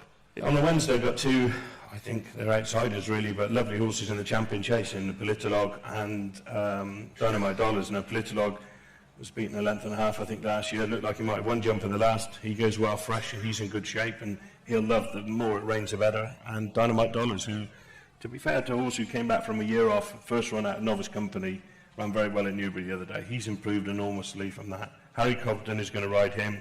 Harry Skilton is going to ride Politolog. And I think they're both sort of, obviously, lively outsiders in that race. Good stuff. OK, Barry, going to bring you in. Obviously, a huge shake-up in the Triumph market when Solo produced that seriously impressive win at Kempton. What price was he before that, do you know, off the top of your head, and what's the latest state of play? Yeah, I think it was about a 16th to 1 chance ahead of that Gary before he did what he did. He's 4.8 now, Solo. Goshen just kind of heading that market around 4.5. All Mankind currently 5.1. Just to correct, as you would have heard from the murmurs in the crowd, I had a brain fart there. It's Siskin and Benny Dedu was the one in the first, 5 to 1, 8 to 7 to 1. The enhancement for day 2, though, Gary, it's a decent enough enhancement as well. Envoy Allen and Tiger Roll are 7 to 2, 8 to 5 to 1, but it's non-runner, no bet, so it's not going to cost you anything there if Envoy Allen does go for the Supreme, so worth noting that. But yes, Solo very, very strong at the head of, around the head of the market, and what looks a really vintage renewal of the Triumph Earl. Dave, what were your thoughts on the Kempton race? Can we believe what we saw there? Is this the new horse to beat? I was lucky enough to write that up for the Racing Post, actually. And we had Harry Cobden in the studios doing our programme What a Shout, and there were two horses that he gave us the day after he came in after getting Cyrname beat. And we weren't sure what sort of mood he was going to be in at all, but he was really buzzing about two horses. Solo was one of them. Granatine was the other one. Granatine's improved like, what, £20? He's a favourite for the Grand Annual, and he could not stop talking about this horse. I believe, Paul, he was due to run in a maiden hurdle, wasn't it, when Wincanter that got called off. That sort of threw us a bit. Well, it was just the fact that we were trying to get a run into him before Cheltenham, not too close to Cheltenham, and he was qualified for National Hunt Novice Hurdles, and we were just looking for a soft option just to get a run into him, to be honest with you. But once that was off, he was always going to go to Kempton. I mean, you've done this with Zarkandar, of course, ex-French, one win coming into the Triumph. But two totally different horses. Zarkandar was a flat horse who obviously went on and did quite well. And this horse is a jumping bred horse. He's run twice in Otoy, been first and second, much more, a totally different animal to what Zarkandar was. I must apologise, I've got a little bit ahead of myself, folks, going into day 4 when we should be talking about day 2. Barry, you did your best to help me there, in fairness to you. Just perhaps give us a market check on the Ballymore now after Gordon's bombshell about Envoy Allen. What's the latest state of play there? Yeah, the Ballymore has obviously been well shaken up. Envoy Allen is out to over 9 to 4 now, 3.35. Haven't been around a 6 to 4 chance when we stepped into the theatre here. Sporting John shortened in as well. He's a 4 to 1 chance now. The big getaway and the big breakaway, both around the 6 to 1 mark. So, yeah, it's really been shaken up there. And just to reiterate, the day 2 offer is Envoy Allen and Tiger Roll. Max bet of 50 quid. Was 7 to 2, out to 5 to 1 now. And like I said, it's non-runner, no bet. So if he does, by some quirk of fate, end up going here to the Ballymore, well, then you get you've got a pretty decent bet. Okay, Kevin, let's bring you in. The Ballymore. Envoy Allen, by the sound of things, was your kind of idea of the winner before we heard what we heard earlier on. He could still run here, of course, but as a whole, what's your take on the race this year? Yeah, look, it's hard to talk about it now, isn't it? Because we've the potential for an awful lot of change. Obviously, Envoy Allen not running, potentially Asturian for launch coming in, Time Hill potentially. You know, I suppose one that we know that's definitely running is Sporting John, and he's a horse you'd have to like, to be fair. I was on in the middle of the road with him the first couple of days, but last time I thought he took a real step in the right direction. I think his jumping picked up a gear, and he was very impressive on the day. So look, I wasn't going to oppose Envoy if he ran here, but the second best would have been Sporting John. But it would be very hard. If you're going to have a bet in this market right now, I think you'd want to really be bullish that you're getting a fair chunk of value. And if you want to, if you wanted to do something chancy like Asturian for Launch or Time Hill, you're getting sort of 9 or 10 to 1 anti-post rules. If you wanted to get brave, but this is going to be a very volatile market for the next 48 hours or 72 hours even. Probably a fair point, Dave. Is it one you'd kind of just take back from for the time being? Well, I'm on the big breakaway at big prices. So when I heard over dinner that Envoy might be switching, I went, He was sickened, and Gordon did not have an ounce of sympathy for him. It was brilliant. But the anti-post might be looking good. What prices are the big breakaway now after this? They're both around the 6 to 1 mark. The big getaway as well, of course. What's your bets there? I've not felt this vibe from a horse in a long, long time. I think this is an absolute monster of a horse. His Newbury form is, and I think will prove to be hot. And it's just that lack of experience which stops you from getting, way ahead of yourself. But I think this is the horse that in a couple of years' time will prove to be better than the lot of them. And I think, honestly, I think he's one of the each-way bets of the whole week. Yeah, one of several good chances for the Tizzards as well. Let's go to the RSA Chase. Gordon, just want to bring you in here. Your horse, Battle Over Doyen, still has an entry for this. Is he a likely runner at this stage? He's a likely runner yet. It's not confirmed yet, Gary. We'll make our mind up probably tomorrow or the next day. He got a fall the last day in Epperson. He's fine, sensitive, and worked well Monday. But it's not decided whether he runs or not yet. I mean, what's your take on the horse after that fall? He disappointed at Cheltenham last year. I know you felt he didn't perhaps travel as well as some of your others, did he, last time? Yeah, he never ate or drank when he went over to Cheltenham last year, Probably in hindsight I shouldn't have ran him at all, but he's a year older and a lot stronger, and sometimes horses get over it. Listen, he hasn't done much wrong from Cheltenham last year and fallen in Epperson last day. He's a good horse, he's 3 grade, owns 1, but he's not a confirmed runner yet.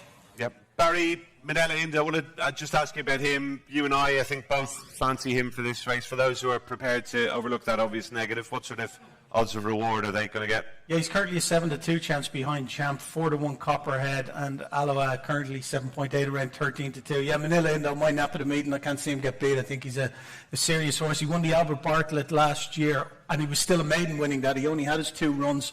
He comes here off the back of a decent win. The horse he beat, Captain CJ, has gone on and won the 10 up, a grade 2 in Ireland. He never touched a twig except for getting in a bit close to the last in Navan. And what I liked about him last year, he won the Albert Bartlett at 50 to 1, in the industry SP of 51, a Betfair SP of 140. It's worth pointing out the Betfair SP. You fancy any of those outsiders, it's always worth having a bet in the Betfair SP market. I think it beats the industry SP 95% of the time last year.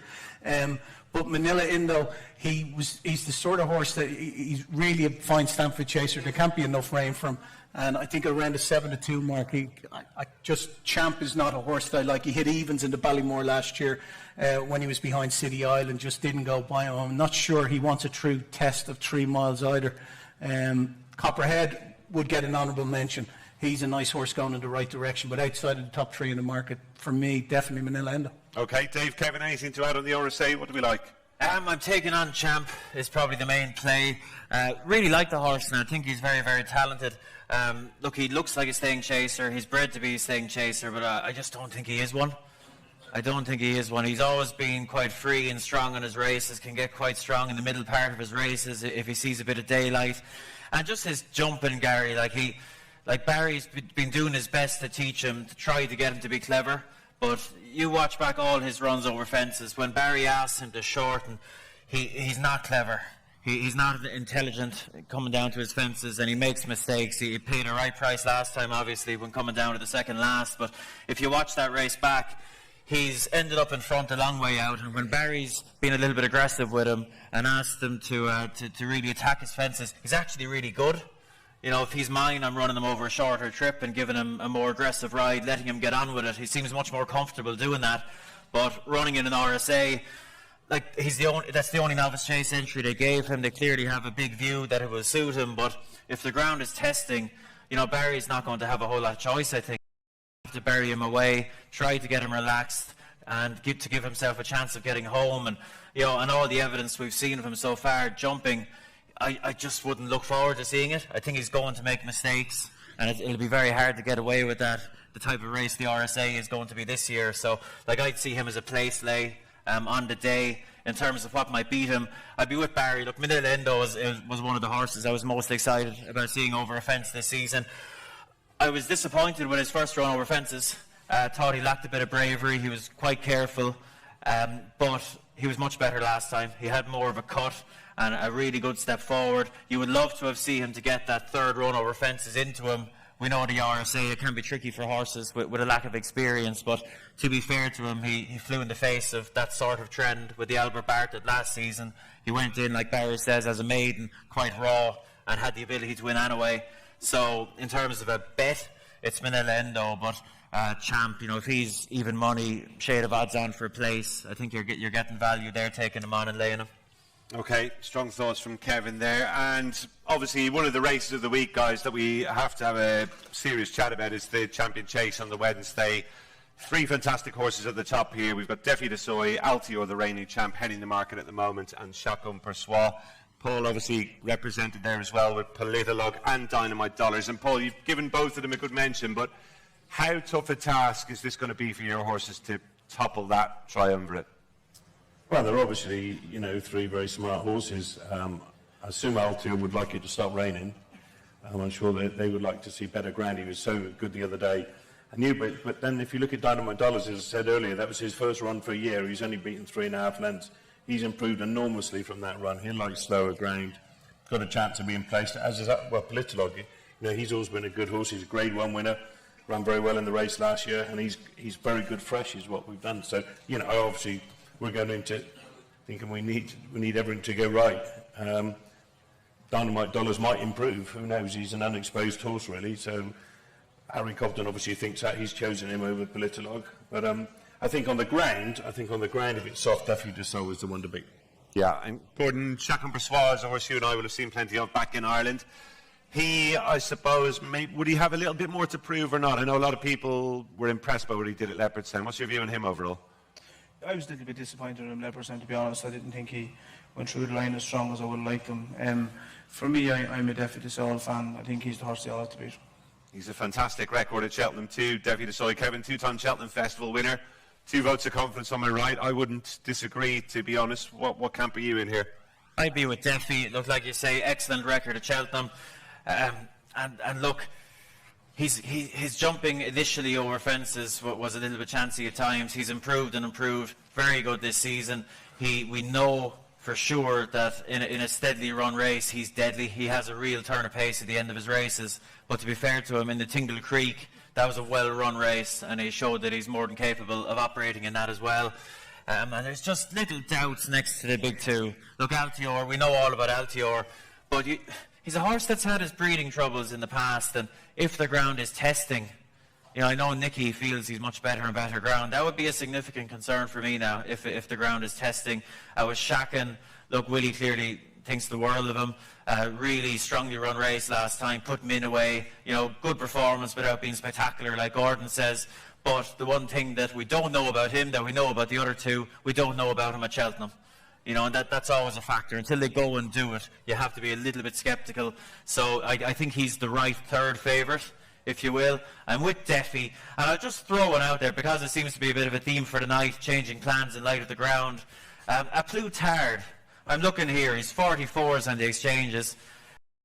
Park again. Henry. Exchanges. Exchanges. Exchanges. That year ago. There's only one, Kevin. Force of habit. Betfair ambassador, Kevin Blake. Not in the hang of it yet, lads. But Henry, speaking to him, what day was it? 3 days ago I spoke to him for a stable tour, and at that stage, we didn't have a real possibility of heavy ground, but he did go out of his way to say ground was heavy, we'd seriously consider switching him. He, at the time he phrased it 95% sure to go Ryanair, but if the ground was heavy. So if he was to run here, he's a 7-2 shot, and I'd give him a right chance. He beat Chacun Persois fair and square at Leopardstown. You can make excuses for Chacun maybe needing the run, but Plutard is a very, very good horse, and if he rocked up here, you know, what's already one of the races at the festival all of a sudden goes up another level, and I wouldn't like to be the fella that laid 44 about him if he lines up. Well, Barry, is it still there? Hardly. God, feed has been sown. Off the back of those comments. They're quite liquid markets as well. Someone has a fiver matched at 250, so he's sitting pretty. It's an interesting one for me, Gary. It's the best Queen Mom Champion Chase that Altior will have contested without a shadow of a doubt. Definitely saw the one glaring omission from JP McManus's Cheltenham CV. He's never won it, and I'm sure he'd love to. Definitely saw the only horse this winter coming into this unbeaten. All the other main protagonists have been beaten at one stage or another. I think Altior's all time here ran 9-4 a second ago. You could take wrong words, Barry. You could take 800 quid out of him there at 9-4 a couple of minutes ago. He's a horse that's definitely on a downward spiral for my money, and Defi de Sol and Chacon Persoir are going in the other direction. They're both very, very good horses over. They'll be fighting out this division for the next couple of years. A Plutard into 20 now, and if Kevin was right and he was to come into this race, that would be significant. That really would. It would be some Queen Mom Champion Chase, but I think Altior is definitely a late. We're definitely going to go to the audience about Altior to see whether you agree with Barry or not in just a second. Before we do, though, Dave, final word to you. Talking about the audience, I've had a couple of WhatsApp messages that flashed up on my phone as that was going on, and after the one that said you look like a burger in between two pieces of lettuce. In this room tonight apparently is insane. So, happy days, best place to be. I think it comes down to personal preference, doesn't it? I think Altior should be favourite. I don't think favourite. I think Defi will go off favourite, but it's Chacun pour moi for me. Yeah, I think this is. There you go. I've been waiting all week to do that. I think he's the most talented horse in the race. I think he is. One or two dissenters. Yeah, listen. I've been away like everyone else has. It was amazing to see what he did, but Barry's absolutely right. It's not hard to argue that the best two pieces of Champion Chase form this season have come at Leopardstown. I was a bit surprised that they weren't going for the Champion Chase first and foremost with Plutard. Certainly seeing what Chacun came out and did next time. If you go back to Chacun pour Soir's return, Paul Townend gave up the outside to no one, and that jumped 3 out. There are 2 jumps this season that have taken my breath away. Min in the John Durkin at the last, which just I could watch that for hours. Chacun pour Soir.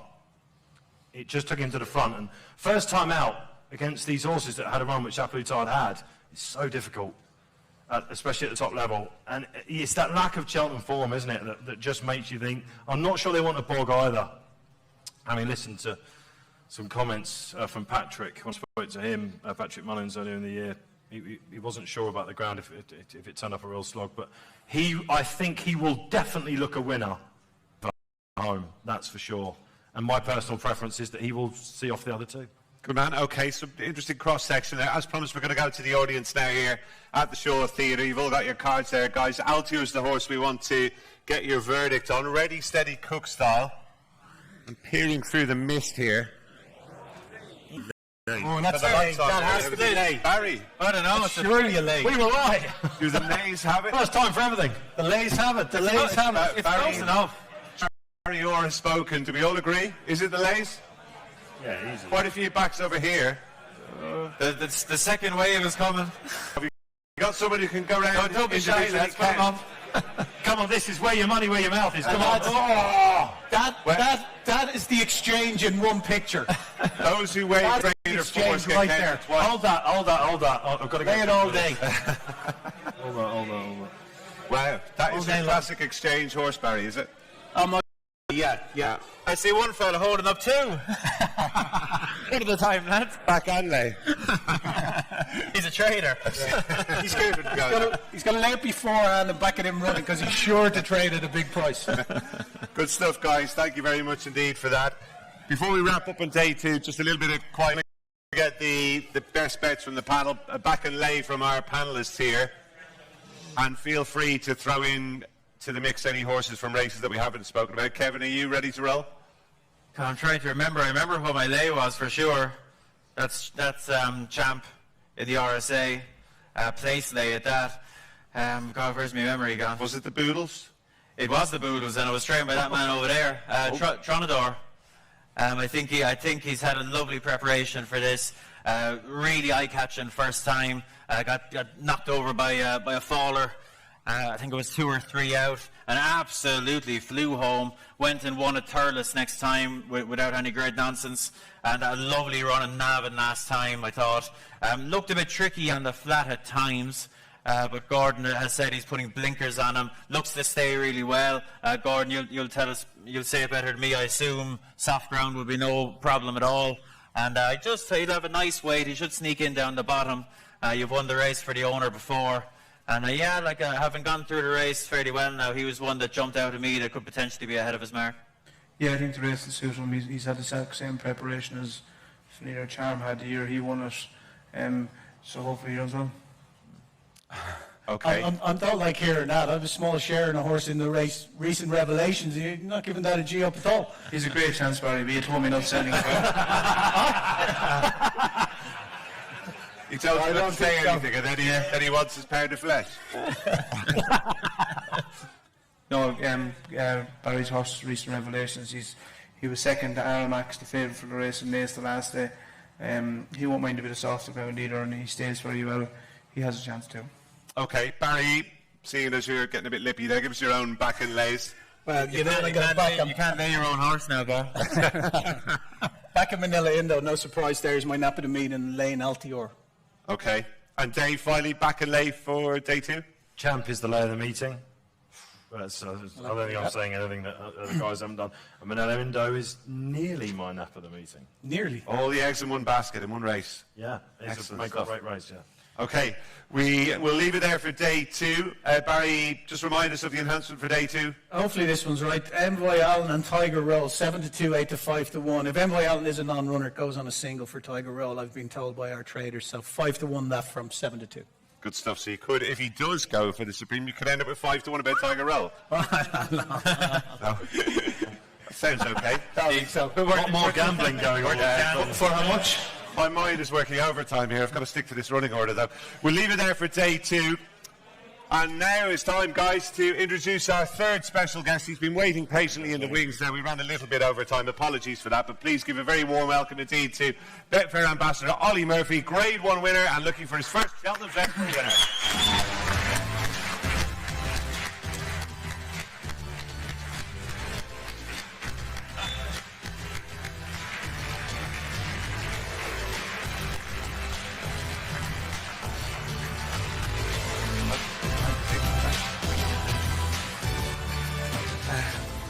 I don't know, did you notice, Ollie, but Gordon was videoing you coming down the stairs there, and I don't think it's the first video he's taken of you today either, is it? No, I think this sofa would need to be a strong one to take the 3 of us as well. Somebody moved over. In fairness, I have videos of him probably from when he started working for me 5 or 6 years ago at the start, and it's amazing when you look back at him how much he's changed. It's more handsome he's getting every time I see him. Any other changes you want to tell us about? We obviously made him the man he is, Gordon. No, I wouldn't say that at all. I'd say it's Ollie's made himself the man he is. He was a good worker from the day he came to me, and we got on like a house on fire. We were more friends than anything. We ended up being best friends, and we're still very close, and it's great. He's not quite blushing here, but Ollie, do you look back fondly on those days at Cullen House? Yeah, no, I had a fantastic time there. I was associated with some fantastic horses. Hopefully, learned how to train a horse, learned how to drink a pint, and I learned how to eat a good meal as well. So yeah, no, it's good. We saw that put into practice earlier on. Actually, how many desserts did you have at the end? Yeah, no, I got my allocation of Betfair. Yeah, Paul Nicholls' main course, not mine dessert. I couldn't stop coughing. Yeah. Through the meal, unfortunately. I told the lads that I was in Italy for a short holiday. They soon disappeared. Tell us about the season so far. I think there's no doubt about the highlight, that Grade 1 win with Itchy Feet at Soundend. How much did that mean to you? I know the man on the end there got a great kick out of it. Yeah, and that meant the world to me. I worked for a winner in Gordon for 5 years who is used to being on the big stage, and it was great to get my first Grade 1 winner, and it's something that I got used to working for Gordon, and it was do it on my own, and listen, hopefully it was the first of many, and yeah, it was a special day. And that horse is obviously going to fly the flag for you, I'm sure, with distinction at Cheltenham next week. Is he a horse you always thought had the potential? We're just looking back at the race here now, the Silly Oz Novice Chase. Is it a horse you always felt had the potential to do something like this?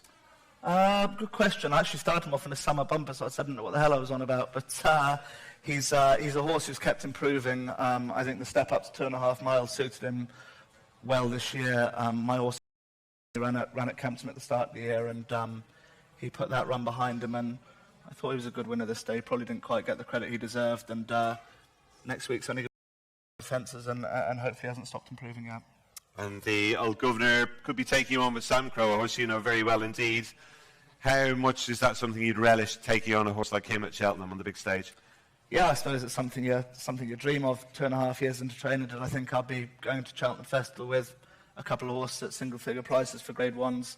No, I didn't. I thought if I fell on my arse, I'd be back earning 400 quid for Gordon and making his breakfast at 9:30 in the morning. But yeah, it's problem is yet morsels. But anyway, glad we've... You're used to this. I bet you missed this, do you? Yeah, I was here on a regular basis, but I had a fantastic time out there, and it's great to come back and come take the lads on big festivals. Toughened you up a bit as well, I'd say. What about Bringing Up a Storm, Ollie? Very, very good horse as well. We know he ran very well at Cheltenham last year. I know, talking to you a little bit earlier on, you would have ideally liked to get another run into him, though, over fences, wouldn't you, before the Arkle? Yeah, in an ideal scenario, I would.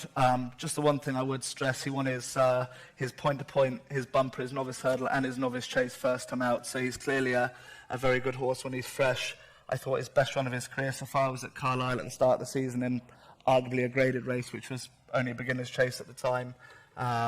He's gone there a fresh horse. He's had a racecourse gallop, and he's had a racecourse school. I think there's going to be an enormous amount of pace in the race, which will suit him well. He's a horse who's ridden very patiently, and I'd like to think from turning into the line now, he'll be the one who'll be the closer, and just listen, hopefully the line doesn't come too soon. I remember before the meeting last year, you said you weren't going to take horses down there for the fun of it. You weren't going to go to Cheltenham just to enjoy a nice lunch. That was something you definitely learned from that man down there, I'd imagine, even though he says you like your lunch and breakfast. Tell us, what was the thinking behind putting together the team for this year? Who else is going to be on board? Yeah, I'll have a select team. Something I learned off Gordon was they're a hard place to go to these festivals when you've got chances, let alone when you're taking horses for a social occasion. So I'll have a small team of 6 to 8 runners. I'd like to think they'd all have each way chances to some extent. I thought Bring Up a Storm and Itchy Feet were my 2 best chances. I thought Scandyberg had a real good each way chance in the per attempts, and I thought Linley King and Here Comes McCoy would outrun their odds in the champion bumper. Listen, it's a tough place to. I'm a young man still looking for my first Cheltenham Festival winner, and it'd be magic to think of it if it came this year. And of the other horses you mentioned there, Scandyberg's already won at Cheltenham this season, hasn't he? Out. Yeah, no, he would. He's a great way of racing now for a 3-mile hurdle. He races behind the bridle, so he's another horse I'd like to think he'd be coming home strong, and he'll handle conditions well, the hustle and bustle of a big handicap, and I'd like to think he still might be improving. Well, we hope it's going to be a great week for Ollie. Barry, we'll go to you because Itchy Feet is amongst the Marsh Novice Chase, which is the first race, I think, on day 3 in the running order these days. What's the price at the moment? Yeah, he's favoured at the moment, Gary, 5.5, which is 9-2 against Aho, who's currently a 6-1 chance. Mr. Fitcher in there as well. He's a couple of entries. He's 8.4, which is just 15-2. Sam Crow, an interesting one in there. An 8-1 chance and 10-1 Faugheen. So a couple of potential non-runners maybe there with the grand bad Sam Crow and Faugheen, but Itchy Feet heading the market, and rightly so. Bit of a murmur in the crowd here, Kevin. I think 1 or 2 people might have perhaps an alternative to the horses we've spoken about so far. What do you like for this race? It's the race I don't have a big opinion on at all, Gary. We don't know what's going to run. If Alaho ran, I'd give him a great shout out. I'd much rather to see him over 2.5 rather than the RSA trip. But where he's going until deck morning, I'd imagine. Nothing against Itchy Feet whatsoever. Really liked his chasing debut. And what he did at Sandown was a big step in the right direction. And look, he's been there and done it at Cheltenham. And like Ollie says, unexposed at the mid-range trip, which seems to suit him well. So he's a perfectly solid. He should be fav, based on what we know now with Alaho, with the preference seemingly being for the RSA. Itchy Feet is the right fav, but it's not a race I'll talk about for too long now because I don't have a very Okay, appreciate that. And Dave, let's go to you. Is this young man, am I right here, going to taste festival glory, do we think, with itchy feet? Yeah, only 2 of the last 10 have gone to Brits, but this is... I'm with him. I'm definitely with him. I think going up to 2 mile 4. Again, watching back in last year's Supreme, he's only really getting going at the line. It was the same at Aintree. He was flying at the end, wasn't he? Yeah, and he was. I'd say trainer error that took me so long to step him up in trip, but it certainly seems to have worked the Arkle and might get his hat-trick. Yeah, and that's a key race, obviously. Definitely decided one of the same prep race coming in last year. He's the one I think is very solid. Forheen's amazing in this race, isn't he? No horse older than 9 has ever even tried to run in the race. He's obviously ripped up all the trends and everything like that. I find it quite hard to see him winning, if I'm totally honest with you. Mr. Fisher is the one who's been annoying me, because I think whichever race he goes in, it's looking now that the ground might be a bog. He might even turn. He's impressed me this term, Mr. Fisher. I didn't have him down as a Cheltenham horse at all, and I thought that the ground was no good for him either. Both of those were wrong. I think that Doncaster form last time is pretty solid, so he would be one that I'd be worried about. But yeah, itchy feet for me. Okay, vote of confidence there, Ollie, which is good to hear. Gordon, we talked about Sam Crow earlier on. Is he going to be your only runner in this?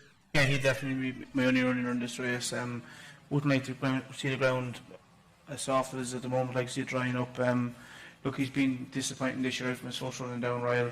He was travelling well in the Drinmore when he came down the second last, but when you look at him in Limerick, you don't know what he was going to do from there to the line. But as I said, he's had his fair share of problems. We're struggling to get him scoping right. But if he turned up here with the real Sam Crow, he rattled them on. Okay, let's go to the Ryanair Chase. Paul, got to start with you here. Wonderful day last year, of course, when Frodo on this, and he's back to try and do it again. Is he as good, every bit as good, do you think, going into the race this time? Yeah. He won well at Kempton recently. We had a few little issues before Christmas, which we sorted out. He suffered from ulcers from the Betfair Chase, which is the first time he's ever done that. Treated that. I thought he'd win it. He's improved from that. He's much better left-handed. He loves his course at Cheltenham, and he loves the ground. The more it rains, the better for him over 2.5, because he's a real strong stayer. Yeah, he's no different horse from last year. Just looks a slightly hotter race. That's the question I was going to ask. Yeah. How much respect would you have for his rivals this time?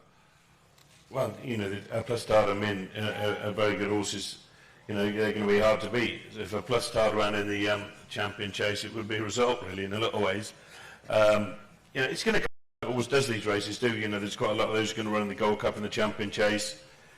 It's a smallish field, but good thing with Frodon, he loves the course. He's in good order. Gordon, you've got Shattered Love in this, former Cheltenham Festival winner. She won what is now the Marsh. Is she likely to run here? I know she's got a possible option elsewhere in a handicap, maybe. Yeah, I think the plan is to run her in this race. Obviously, Michael sponsors the race, and he'd love to run her in the race. She's in good form. She loved the ground. She had a good run behind Christmas Dream the last day going in the Red Mills Chase, and she'd have actually come on from that. She'd have win the operation after the run before that. But if she got, I suppose, place chance would be the best I could see her. I'm just not sure she'd be good enough to win Ryanair. And Kevin, you made a really passionate plea, I think we'd probably call it, to Henry de Bromhead to run a Plutar in the Champion Chase instead. But if he does pitch up here, which still at this stage at least seems to be the number one goal, would he still be the one to beat? Oh yeah, if he runs, I think he wins. He'd be my banker of the week, to be honest. I just thought it was important to introduce the possibility of him switching, given it was a massive price. But Look, I think he wins. I think he's rock solid. I'd fully understand why Henry was favouring this. Look, I know we all love sporting decisions to be made and getting big, massive clashes. But look, if any of us are in the same position that Henry and his connections are in, we don't necessarily go to bed dreaming about Ryanair Chase winners. But a Cheltenham winner's a Cheltenham winner, and his best chance would be in the Ryanair. He proved himself over the mid-range trip at the meeting, albeit on a different course last year. And look, the ground will be no problem at all. Min, look, you can argue the toss with Min about what his best trip is, but I think that we have enough evidence in the book with Min to know that while he's very, very good, he's not tip-top. And I think Plutard will be tip-top if he's not already. I was very impressed with him at Christmas. Henry showed a lot of discipline not to run him at the Dublin Racing Festival, despite the fact he would have had a great chance on the day in a Grade 1. He's been away. Tony Mullins last night was talking about seeing him in a schooling bumper in Monk's Grange there the other day, and he seemingly won it in great style. And I'd have no fears about the ground really. So look, wherever he lines up, I think he's going to have a great chance. But if it's the Ryanair, he's a proper banker in my mind. And Dave, Barry, any thoughts from you guys on the Ryanair? Who do you like? Yeah, Min is my back of the day. I've been trying to listen to Kevin going, yeah. I think the ground is the only worry for Min. If you look at Racing Post ratings, which obviously, I believe in, he's got £10 in hand on Applutard on the form. You could say that Applutard is flattered by that Leopardstown Grade 1 because he was coming in off the back of a win. And Chacun Boursois maybe blew up. We'll find out, of course. I would worry about him. Applutard, I think if it became a real bog, I can see them going champion chasing. I really can. Last 6-year-old to win a Ryanair.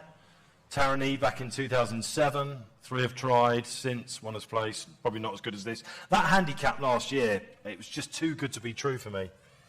I mean, horses just don't win handicaps like that. And I looked at the back class and what they've done since. The first 17 home from that handicap were all beaten on the next starts. I think it's actually not produced that many winners at all. I know look, I'm not suggesting this isn't a Group 1 horse, a Grade 1 horse. It obviously is. But I think if Min gets a lead from Frodon, I think he will just sit pretty. And I think this is going to be his much-deserved first win at Cheltenham. Okay, Barry, any fireworks in this market at the moment? It's pretty steady away with Platard.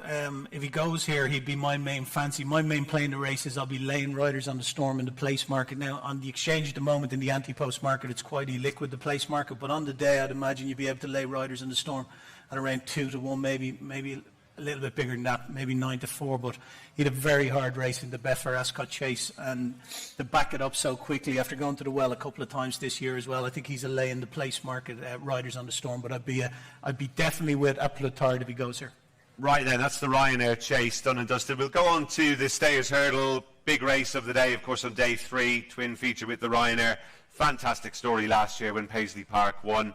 He's going to be a red-hot favourite once again. Kevin, to me, the only plausible rival that I could certainly see making a race of it with him is Benny De Dieu, and it just doesn't look like it's going to happen, I don't think, does it? No, it doesn't. And look, Paisley Park, the biggest danger to him is himself, and he underperforms for some reason. But he's a very solid horse. For the last year, he's been deadly every step of the way. Loves the track. Wouldn't have too much of a worry, I think, if it got soft. And he's just what you want in a staying hurdler, isn't he? His form, his peak form, which, to be fair, you'd have to say he hasn't been quite at his very best in his 2 starts this year because he hasn't necessarily needed to be, but his peak form is well ahead of his rivals here, I think it's fair to say. Certainly at 3 miles, very hard to oppose. Look, if you want to get involved in a betting without the favourite market or a place-only market or what have you, she's not one I necessarily fancy, but I just think it's interesting. Gordon has said he's going to put blinkers on Apple's Jade. Look, she's looked a bit gone to me this season, but we know that at her very best, or even approaching her best, would be good enough to certainly hit the frame. And blinkers can do funny things with horses. They can really bring them back to life. So if you wanted to have a bit of a wacky punt on one at a big old price, she'd probably be the one. But I don't need to talk too much more about it, really. I don't think many of us will want to, I suspect, unless they surprise me, because Paisley Park, it's very hard to throw a stone at him, really, isn't it? That's it. I mean, we better ask Gordon about Apple Shade. Wonderful mare she's been. Just a little bit of quiet, please, guys. We get Gordon's thoughts on Apple Shade. You've extolled her virtue so many times, Gordon, understandably. Can she bounce back in the headgear? For me, Gary, she hasn't showed me anything this year at all, like she's shown for the last couple of seasons. She's 11 Grade 1s won. She wears her heart on her sleeve every day she runs. She goes out and does it the hard way. We were thinking of retiring her Leopardstown, and she came out and won the Grade 1. The ground was probably too soft. It was horrible in going the last day, and enough for Gallop track. But this will be her last hurrah. I suppose win, lose or draw, I'd imagine she's going to be retired after this race. Really? So this could be the last time we see her? I'd imagine so, yeah. And what a servant she's been. Paul, the favourite, Paisley Park, he's been compared to your wonderful servant Big Bucks. That is very high praise. Can you see the similarities between the two? Yeah, he sort of tends to race a bit behind the bridle and always stays on strongly, just as Big Bucks did. I just can't see nothing beating him here. If he turns up in good form, he'll win. OK, we'll go to Barry for the enhancement in just a sec, but we're going to go to the audience now for back or lay time, once again, with Paisley Park. The first one was a rather close call. I've barely got the words out and I can't even see one lay anywhere. Is there anyone here who's going to lay? We have one at the back. One guy up here, this guy here, some crazy man. Someone take him out. Geez, based on this, lads, it should be about 8 to 1 on. That's what I'm saying. I mean, 8 to 11's an absolute stealing. 4 to 5 in the exchange, yeah. 4 to 5. Woo! 4 to 5, yeah. And that's the problem. You've got to lay them. 4 layers out there. 4 layers. And what have we got? 400 odd people? 450 maybe? Wow, yeah. Fair play. You're going against the crowd, guys. But it looks as though a huge amount of support. He won't get beat out, do you think? The only horses that can beat him on RPRs historically. Thank you. Thanks, guys. Very rarely repeat myself. But I'll do it for you lot, especially the layers out there, all 4 of you. There's only 3 horses that can beat him on RPRs historically. They're all mares. It was fascinating to hear what Gordon was saying therefore about Apples. Emma Tom just not good enough. Not sure he likes Cheltenham. Like him as a horse. Somerville Boy won't get near him this time, I don't think. This is an absolute monster sort of banker, I think, isn't it? And obviously the one horse that probably should be taking him on is going to the mares. So Benny de Dieu. So I'm a bit surprised he's still. I mean, 4 to 5 sounds more than fair. Gary, what about Ronald Pump? Would you give him a chance? I would have given him a right chance in the Pertemps. Handicapper murdered him. They're going here instead. I thought he ran a storming race from a long way off the gallop in the qualifier. And look, has a fair chunk to find, but sure, look, he's priced accordingly. I know you know the horse well. Would you give him any sort of a chance? I'd definitely give him a chance of a place. I certainly couldn't see him beating Paisley Park, but when you dig down into it, a lot of them have question marks, have they? Yeah, to be fair to him, like, he's taken steps forward. I know he's been reverting over a match between hurdles and fences, but that run in the Pertemps, it was difficult to come from off the pace that day, and like on the clock, he stormed home. So, you know, like I say, I would have fancied him in the Pertemps. So if he's, 33s, 40s, place only without the fav, those sort of markets might just be an option. We're clutching a little bit, but that's just the nature of this race, isn't it? It's that exactly in a nutshell. I suppose you have to look beyond the obvious, Barry. Bet like that. What about enhancements for day 3? What have you got for us? The day 3 enhancement is a double again. It's at Plutard and Paisley Park both to win. It's 9 to 2, 8 to 6 to 1 again. A max bet of 50 quid. Usual T's and C's apply there. Yep, got it right at Plutard and Paisley Park. So that's a pretty decent one as well. Paisley Park currently 4 to 5 in the exchange, 1.80. Quite a liquid market, nearly 140 grand match there. Somerville Boys a 9 to 1 chance. Epty Tom currently 10.5, just a little over 9 to 1. Can't have him at all. The race he won up in Haydock beat Donna's Diamond too. Thank you guys. Thank you. Donna's Diamond, a 10-year-old having a first run in a year. He was that day, and next of all, they're talking about Epitom as a possible contender to beat Paisley Park. So I'll be looking to take Epitom on the place market again. You'd be looking to get that at around a 5 to 2 mark come the day. Okay, and let's just open it up for the rest of the card. On the Thursday, we've got the Pertemps final, we've got the Brown Advisory and Marybell Stable Plate, we've got the Mares Novice Hurdle and the Kim Muir. Who's got something for us? Harry. Ollie could have an interesting one in the Pertemps. Scandiburg. We touched on him earlier on, Ollie. Just maybe flesh it out a little bit more. Do you still think he could be ahead of the handicapper? Do I still think he's ahead of the handicapper? Yes, I do, but whether he's far enough ahead of him, I'm not quite sure. If I got my way, he probably wouldn't have gone to Cheltenham now and won. I'd have protected his mark after he won an entry. He's 139 now. It wouldn't surprise me if he turned out a graded chaser next year, but he does it the right way for a race like this. He races behind the bridle and he'll come home very strong, but he just might be vulnerable to 1 or 2 with an extra pound or 2 up their sleeve. I mean, Relegate's a standout for me in this one. Former Cheltenham bumper winner down at the bottom of the weights for a handicapper. Gordon, you won it last year with Sire de Burley. He's back again. You've also got the storyteller who caught a few eyes, shall we say, finishing 6th in his qualifier. How do you see them stacking up this time? Both horses are in very good form, Gary. They both went to the race with each other chances, and sure, hopefully some of them run well. Okay. Can you pick between them? You'd know we're not paying them by the word, wouldn't you? It's hard to split them, to be honest. I missed that, sorry. Hard to split them. Okay. Paul, I'm not sure, have you anything in the Brown Advisory? Yeah, a horse called Brillandas, who loves to be fresh. He was beating the neck in the Bet Victor Gold Cup back at Cheltenham in November. This track is slightly more emphasis on stamina, will probably suit him, and going into it with a good prep, very happy with him. Good man. Okay, Kevin, I'm sure you'll want to talk about the Mares Novice Hurdle. Willie Mullins obviously is the go-to man in this, but Henry de Bromhead, he's got so many good chances at Cheltenham this year. Henry has to favour a horse called Manila Melody. Is she one you'd like? I've nothing against her, and just on that point, like Henry de Bromhead, I think is like a 12 or 14 to 1 shot to be top trainer. Like, he's got a right squad, and he could have a real good start to the week. I wouldn't put anyone off getting involved in that market early, and you might be in a position to bail out if you so wish after a day or two. Nothing against that mare, to be fair, but at the prices, Floressa is one that I think's been overpriced for quite a while. Was beaten last time, perhaps that's what's putting people off, but was improving run to run. They threw her in against older mares, Open Company, and it was a real mess of a race. They absolutely crawled, and Floressa looked like she was working her way into the race, and Lady Buttons absolutely murdered her.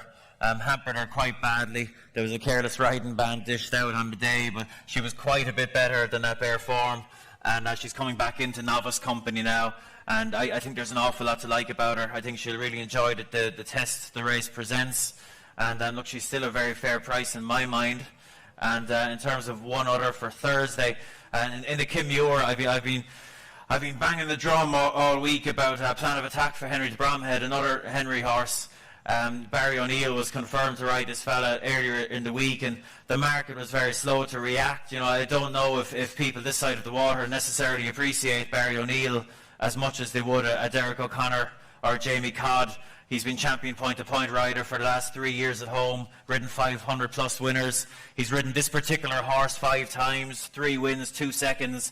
And watch back this horse's last run, Paddy Power Chase, one of the most competitive handicap chases we have all year in Ireland. And he was, Philip Enright rode him, and he was a little bit unfortunate. There had been a bit of carnage earlier in the race. There was a bunch of loose horses around him. He was up in the front end, and I think Philip just gave his lad a kick in the belly just to try to get away from the loose horses as much as anything. And as we all know, it's a long, long way from home, from 3 out at Leopardstown. Still looked like he'd win, early on the run in, and just got collared late. I thought it was a fantastic run. And look, I can't stress enough the importance of having a very good rider in these amateur rider races. There's a big variance between the top and bottom in terms of talent with these riders, and Barry O'Neill is definitely top 3 in my mind. And look, the market's been correct in a way. He was 25 to 1 earlier this week. He's getting to where he needs to be at the minute, still double figures. I suspect there could still even be a little bit more juice in that. I think he's got a great chance on the form book, and he's got a right man on top of him as well. Yeah, and he's ridden plenty of winners for you, Gordon. I know Barry O'Neill, you rate him pretty highly, but you've got one in that race that's been backed at a big price. Just tell us a little bit about this horse. I think you've mentioned it at 1 or 2 other similar sort of gatherings to this. Yeah, I run Milan Native in the race. He's still a maiden, no offences, but has ran up behind a couple of very, very good horses. He loved the ground, loved the trip. Rob James rides him. He claims 7 off his back. Rob wouldn't be maybe a household name riding on the track. He's only 3 or 4 winners road, but I think he's over almost 300 winners road point to point over the last 5 seasons. He's one of the top men in Ireland, and he's great value for £7. Okay, Milan Native, and Barry, I don't know if you got a price, but maybe just have a quick look there. We'll go to Dave. Yeah, Milan Native is currently around 9 to 1 chance along with plan of attack. 9 to 1 from what, 25s when you tipped him up first? It could have been 33s. I'd say we can say with a degree of certainty it was 33s. Okay, Milan Native, 9 to 1. Is that still a fair price if somebody wanted to have a tenner each way on him? Listen, to be honest, I'd say on the day he'd probably be a bigger than 9 to 1. The value is probably, for me, the value is probably going out at 9s. I'd say on the day he could be a bit bigger. Okay, sound advice from Gordon there. Dave, backs and lays on day 3 for you. I think Min is definitely going to be your back, isn't he? Min win. I'm against Manila Melody, like Kevin. I was asked to put up a lay, and I wanted, obviously, you look at the Thursday and you see a lot of big prize favourites in the handicaps. That's something. There's no fun in doing that. I thought of the shorter ones, it might be niggle about her going right-handed. If you watch her back at Aintree when she was smashed off the boards with a bumper, or bit against the Glancing Queen. It's really solid form, but she was expected to win that. Again, I'm sort of clutching at straws a little bit with that, but Mullins is 4 from 4 in the race, won it with a 50 to 1 shot last year at FFS. Could easily see that being 5 from 5. He's got a couple in it, and I like Floressa too, so she's the lane. Good stuff. Kevin, did we get your lane? Now, plan of attack, I think it's going to be your back, isn't he? The horse you made such a strong case for. Look, in terms of a lay, I struggled a bit to come up with a bullish one here, but in terms of one that looks to be clearly underpriced is Le Marquise of Willie Mullins's in the Mayor's Novice Hurdle. Big reputation, but shouldn't be the colour of the price she is based on what she did on her Irish debut. She absolutely fell in against the horse of Joseph's called Miss Pernickety, who is rated 111 over hurdles and has been kicked out of the way in no uncertain terms since. So she needs to be 2 stone better than that to get in the mix in a Mayor's Novice Hurdle, I think.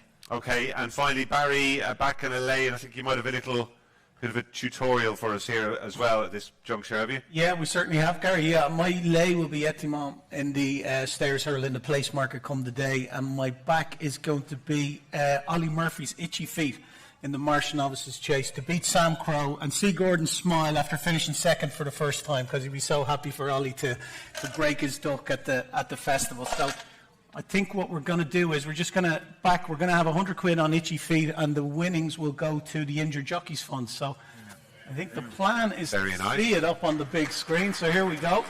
It's currently 5.5, which is 9 to 2. You can see the money that's being matched here in the event, actually, the anti-post market. 100. We can't see your balance there, Barry. 100. A few people I'm going to put 100. 100, is that all? That's all. Yeah, you're getting 250 for your charity bets. A few people want to see the balance, Barry. It's not mine, it's Betfair's balance. So 92,000 A drop in the ocean has been matched here. And obviously this account is on 2% because in my Betfair rewards you can go in and select your own commission that you pay, and obviously I'm paying 2%. 100 quid we're going to have on that, so 450. We're going to place the bet here. It's simple as there, we're done. We see our P&L here. 450, Itchy Feet, 100 quid loss if it gets chin, but that 550 will go to the Injured Jockeys Fund, and best of luck, Ollie. Yes, indeed. Good luck. All we need to do now, Ollie, is collect, isn't it, really? It all sounds very simple. Straightforward. Good man. Okay. Itchy Feet then, and a nice few quid going to charity if he can deliver there. Let's move on then as we confirm the lays of the day from our 3 wise panellists here on my left to day 4. And Barry, let's go to you first of all. You're a busy man in the last few minutes. What about an enhancement for the final day? Yes, enhancement for the 4th and final day, Gary. We have Tynehill and Ambone Photo, both to place. So the double, both of them to place. Coming in around 9 to 4, we've enhanced it to 7 to 2. Again, that's for a max of 50 quid. Tynehill and Ambone Photo, 7 to 2. Okay, we'll be obviously concentrating on the Gold Cup. We're going to build to a crescendo with that one, if you like, but we're Kevin, going to start with the Triumph Hurdle. I want to go to you here first of all. Paul's spoken obviously at length about his horse. He was so impressive solo at Kempton. I know you're a man who digs very deep into these things, and time figures are a big part of racing nowadays, and I know a couple of the top time experts didn't necessarily feel that it was as good as it looked on the day. Have you joined all the dots and come up with a conclusion about solo at the price he is now? Well, watching him on the day, I was delighted with him. I thought it was a very complete performance. He looked very straightforward. His jumping was safe as a house. And, from when he was allowed to stride on, he was particularly good. Impressive. I like the second, Fujimoto Flyer. Whether she ran quite up to her best on the day, it's hard to know. The official handicapper certainly thought she did. He went absolutely bananas, giving solo 157. But the time analysis did prick my ears. Because when you read something that contrasts with your initial impression, I think you have to really take notice of it. So that would be a small concern, you'd have to say. But look, Paul, and you tend to see it with the big trainers, the big operations, when they really like one, in terms of how highly they regard them. They're generally not all that far off the mark, and this lad seems to be held in very high regard. And look, the thing about the Triumph, it's no secret. There's a bunch of lunatics up at the head of the market here, isn't there? This is going to be an absolutely fascinating race to watch.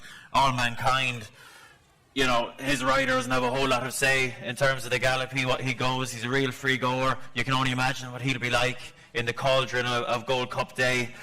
You've Goshen, who looks like a bit of a head the ball, does plenty wrong himself. Aspire Tower has looked very strong-willed as well at times, and a bit green coming down to his hurdles. You'd be surprised if this wasn't run at a right gallop. It'll be a really interesting race to watch. I don't have a whole lot against Solo, bar his price. I'm inclined to take a little chance with Aspire Tower again. I was very impressed with him on his penultimate start. He looks the standout of the Irish. I suspect he would have won at Leopardstown last time. I think Rachel was conscious to give him as easy a race as possible in victory. I think she thought, and it looked as though she was saving and conserving coming down to the last, and look, he stepped at it and came down. Not an ideal prep, but you're getting a fair bit of compensation in the price. I'm looking here, 9.2. That's a fair price for a horse that looked as good as he did on his penultimate start. So he'd be the one I take my chance on. Not a big opinion now, but this race could be absolutely bananas to watch. You'd be looking forward to it as a spectacle, if nothing else. I do like Aspire Tower myself, but Paul, we spoke at length obviously about Solo. It'd certainly be remiss of us not to mention Sir Psycho, because all this rain that's falling is going to play right into his hands, isn't it? Yeah, he's a massive improving horse. He's won his last two very, very well. He stays well. He's a good jumper. A fast run race will suit him well, and he'll stay on up the hill. Just what you want, really. He's 146 now, which puts him right in the mix. 14 to 1's big each way price here. He's going the right way. What's your view on the tactics, the likely pace angle in the race here? How do you think your two will fit in? Well, they're going to go quick. We just slot in and follow them, really. They're not going to get a soft lead in this race. Unlike some of the races, they've been able to have soft leads. It won't happen in this. So they might too much all the way. But, you just ride your own horses as needs to be. Neither of them need Solo or Psycho complicated. They both slot in nicely and hopefully jump well. Good man. And Kevin, just putting on your other hat for a second, Joseph O'Brien's race planning man. A Wave of the Sea and Cerberus are in here. Are they both likely runners at this stage? Yeah, it seems to be the inclination now. Like A Wave of the Sea, he disappointed a little bit. He looked very, very good at Down Royal earlier in the season. He was very strong on the clock that day. And he just disappointed a shade a couple of times. He wasn't jumping as well as, his schooling at home was always particularly good, but he just wasn't translating it. And look, you consider him a lucky winner last time in more than one ways. Aspire Tower fell, Cerberus pulled himself up, and A Wave of the Sea picked up the piece. One thing I'd say about him is he stays very well, and maybe something that was underappreciated about his last run is it was very much a change of tactics. He was ridden much more quietly. He seemed to appreciate it. He jumped better, and like Paul says, this race is going to be run at a right gallop. There'll be no pressure. He can be ridden nice and quiet, and he will be coming home up the hill. So, if you wanted an each-way option at a slightly bigger price, he's a possibility. But I just think that Aspire Tower is a nice chunk ahead of the rest of the Irish horses. I'd be certainly inclined to agree with that. Dave, what do you like in it? Anything stand out to you? It's a classy triumph, I think. Until Solo came on the scene, it looked like it would be All Mankind, Aspire Tower and Goshen going head-to-head all the way. And again, it comes down to personal preference to a certain point. I think that Goshen, the moment that Gary Moore didn't concentrate on a flat campaign, all the jockeys that rode him were like, you for the flat, this is going to win a biggie. You knew what he might have. He's bred to race over jumps, of course. The jumping right-handed at Ascot has to be a worry. And he does like to get on with it. All Mankind, big underachiever on the level. They thought he might be a group horse. His form is very, very hard to knock, isn't it? But Moore has got a line on that through a horse called Botox Has, if that's how we say it, a horse that he beat at Cheltenham. And he's held his place very strong in the market. I know that until Solo came along, I think they were very, very hopeful of their chances. The more you look back at that Solo piece of form we saw, he's just an absolute monster, I think, this chap. And they crawled in the Adonis. That would be why the time is poor. They absolutely crawled. The horse that he beat, Fujimoto Flyer, I think, she wore a hood, didn't she? And she pulled Flyer away. The horse that she beat called Want of a Nail in France, that's the one that the handicapper has based this on, now rated in the 150s. If the handicapper's right, this is all over. Solo will win. He's got nearly a stone in hand on official ratings already, I think, hasn't he? It's just about the track which makes you think about Adonis winners, isn't it? Because Kempton's a completely different test. Of course, he's won around Auteuil on testing ground, and he will be the one that surely stalks. His jumping, for me, was mustard. I'm very surprised he's not a short price favourite. Okay, strong vote of confidence then for Solo. Paul, best of luck with him, and indeed with Sir Psycho. Let's go to the Albert Bartlett Novice Hurdle. If all this talk about the rain and really testing ground is, I suppose, proved to be right, Kevin, this race could potentially be a real war. And you talked earlier on about the possibility maybe if Envoy Allen goes to the Supreme of the favourite for this time, Hill, going back to the Ballymore. How realistic do you think that would be? Look, it's a possibility. Again, this Envoyallen news has kind of thrown a spanner in the works in terms of how bullish you can be. Look, Time Hill is the one I've had in mind for this race from an early part of the season. His bumper form has been standing up really, really well. And he's just the type of horse you want for an Albert Bartlett. Ideally, you'd want a little bit more experience over hurdles, maybe. But he's a lovely, efficient way of going. Doesn't mess about. You know, nice. Just a nice workman-like way about him. I don't think the emphasis has been as much on stamina in his last couple of starts as he would have liked. If it turns into a slog, I suspect it will suit him. And look, I think he's very solid up the head of the market. But, you wouldn't put anyone off the likes of Ramsey's the Tele either. You know, he's kind of the classic horse you look for in an Albert Bartlett. Loads of experience, stays all day, will handle the ground, maybe lacks a little bit of class in terms of X-factor. But he's kind of what you want for the race, so I wouldn't put anyone off him. But look, if Time Hill does end up going here, he'd be the one for me. Gordon, you're represented here by a horse called Fury Road, and I know, just listening to you in the last few days, you feel he could perhaps surprise a few people. Tell us why. Yeah, I think the ground on 11% the last day was very, very quick for him. He never got into a rhythm, never jumped, never let him sit down at all. But he's in very, very good form at home. His work has been excellent since Ebersound. I think he's got a great each-way chance. But for me, I think Paul Nolan's horse, latest exhibition, ticks all the boxes for this race. He races behind the bridle. He'd be coming home strong for me. He reminds you a bit of some of them good staying horses, like Big Bucks, Paisley Park, English Driver. He's behind the bridle the whole way, but he just keeps picking up. And I think Paul Nolan's horse, latest exhibition for me, is the horse they all have to beat. And if I couldn't win the race, I wouldn't be happy to see any other man win it than Paul. Good buddy of yours, and great to see the yard back on the up again. Paul, I don't know if you've got a strong view on this. Time Hill, he's a classy horse, isn't he? But would he really be suited by a slog in the mud? That's an interesting point, and he has got a lot of class. If the race is early in the week change, as you said, he may switch. The one I fancied, as Kevin said, is Ramsey's Talil of Martin Pipes. He's an out-and-out stayer.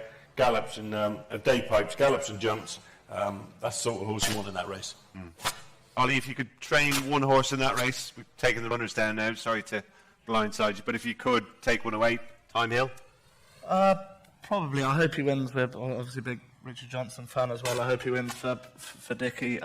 Just one thing I would be slightly concerned about, he has had quite a hard year, he's had a couple of very hard races. I agree with Paul, Ramsey the tie could run well at a big price.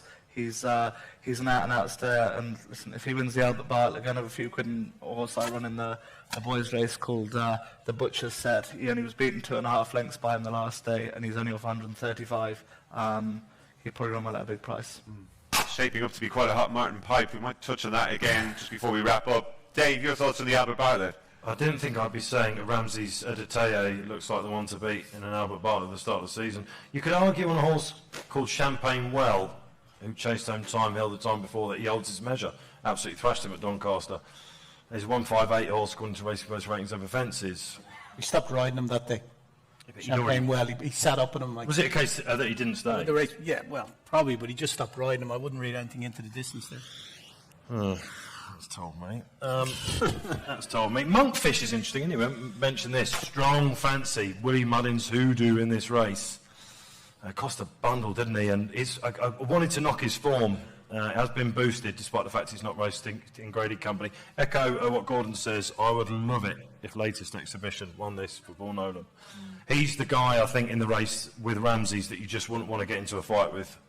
And for those two, for me, Ramsey's and latest exhibition to fight it out. And Barry, we've been talking about Ramsey's Adetaye. He's a horse you could easily see shortening in the coming days, isn't he? Yeah, he could. He wouldn't be for me now. He's had some really, really hard races on very, very bad ground. So I'd look elsewhere. I'm a big fan of latest exhibition. I think it's a great story.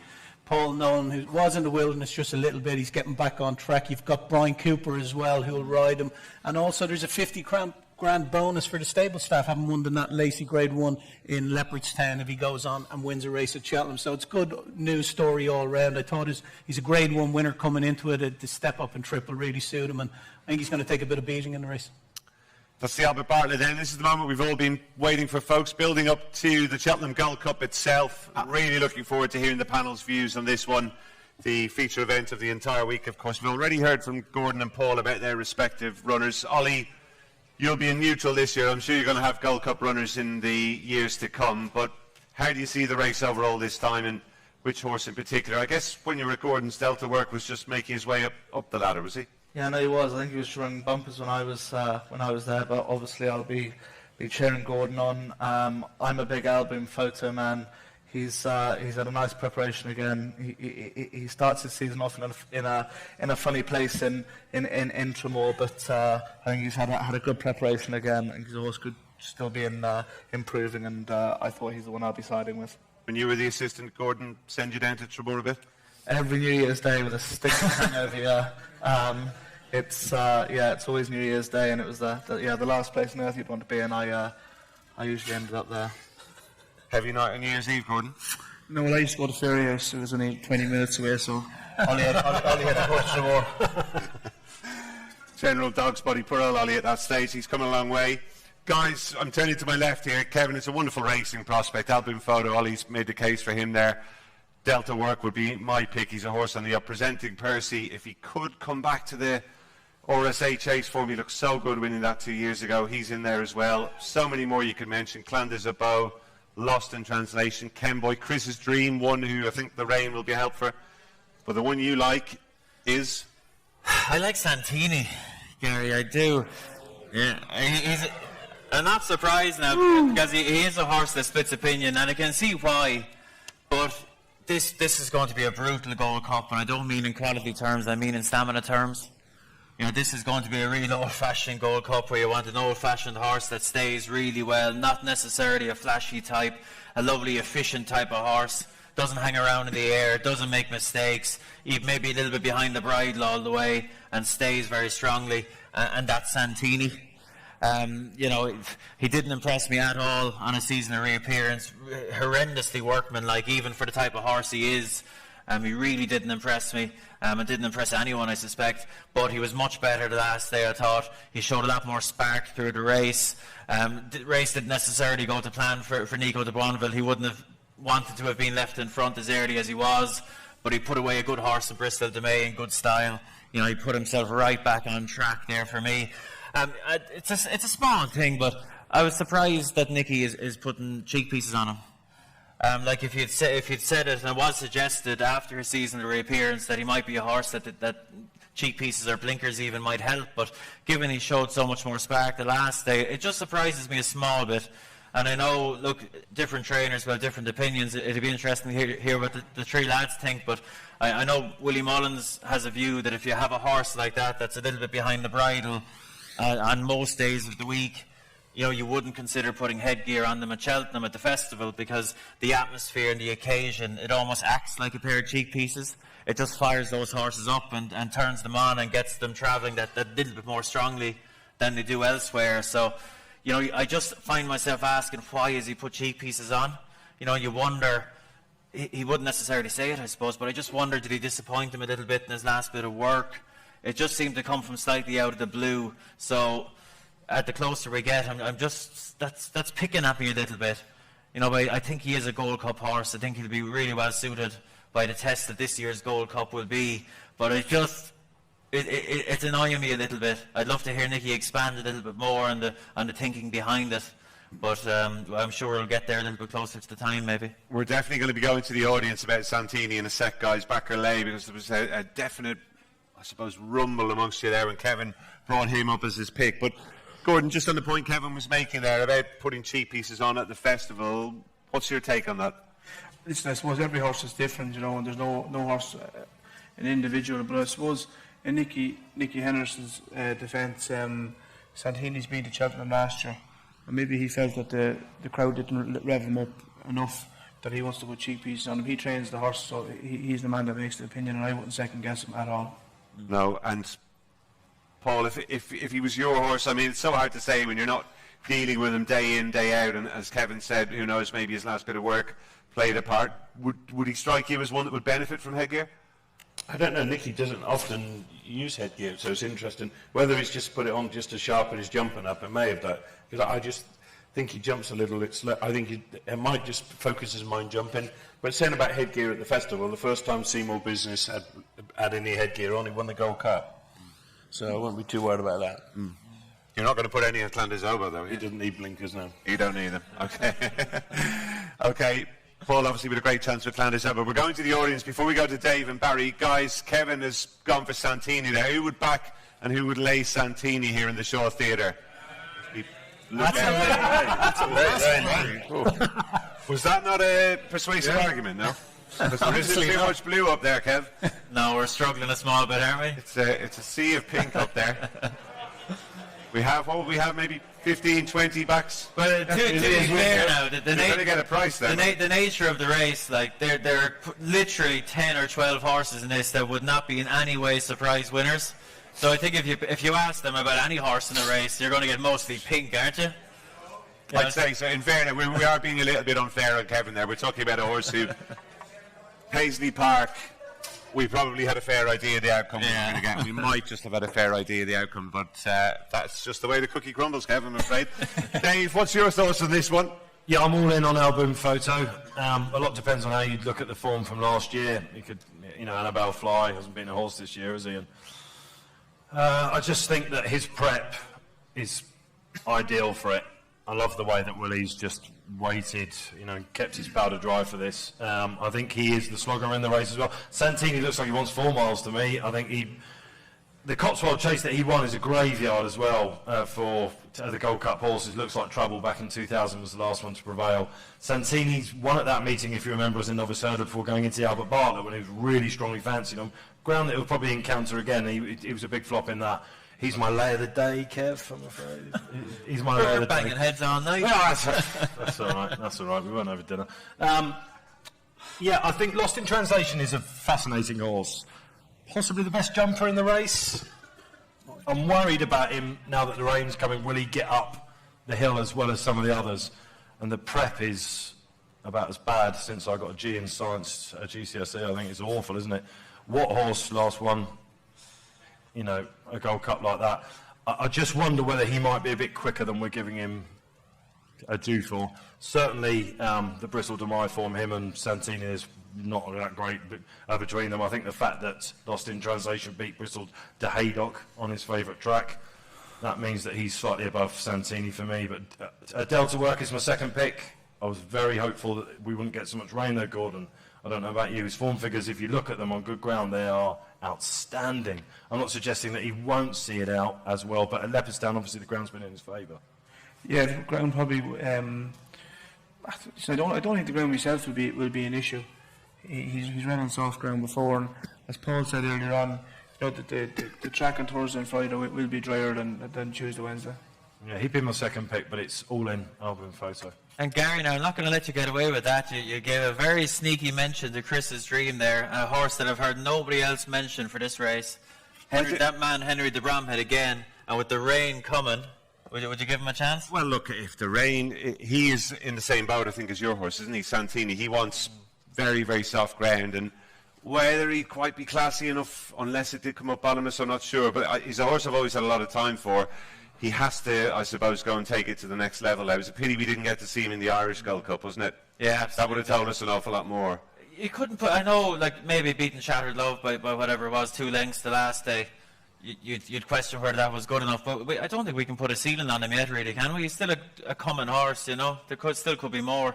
And another horse that I haven't really heard mentioned at all, I mentioned him on one of these last night, and I got shot down immediately before I got a chance to say another word.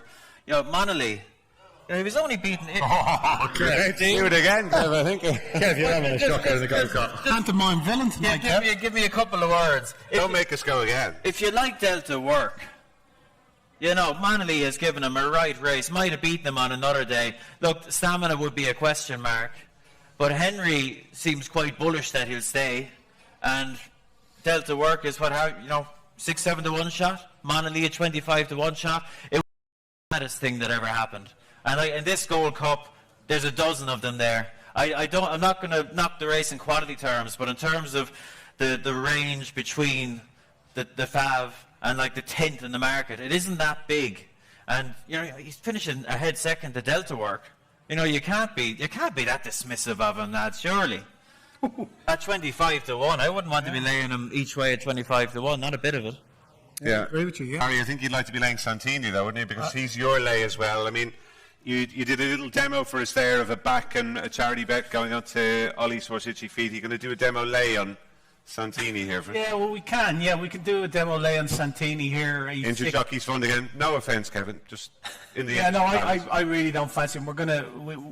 I just think this is only his sixth chase, and it was described to me that his feet are made of tissue. You know, obviously, he's a horse that he only has to look at a stone and he gets a bruise, and anything can happen between now and Gold Cup Day. So he's 6.2 there. There's 44 quid I can take out of him. That's someone who's looking to back him at 6.2, which is just a little over 5 to 1 for 44 quid. So I'm going to sweep that right up because that's some mug. That's some mug who's listening to Kevin Blake. I hope they're not watching it. That was Betfair's balance we saw. It's easy when it's Betfair's money.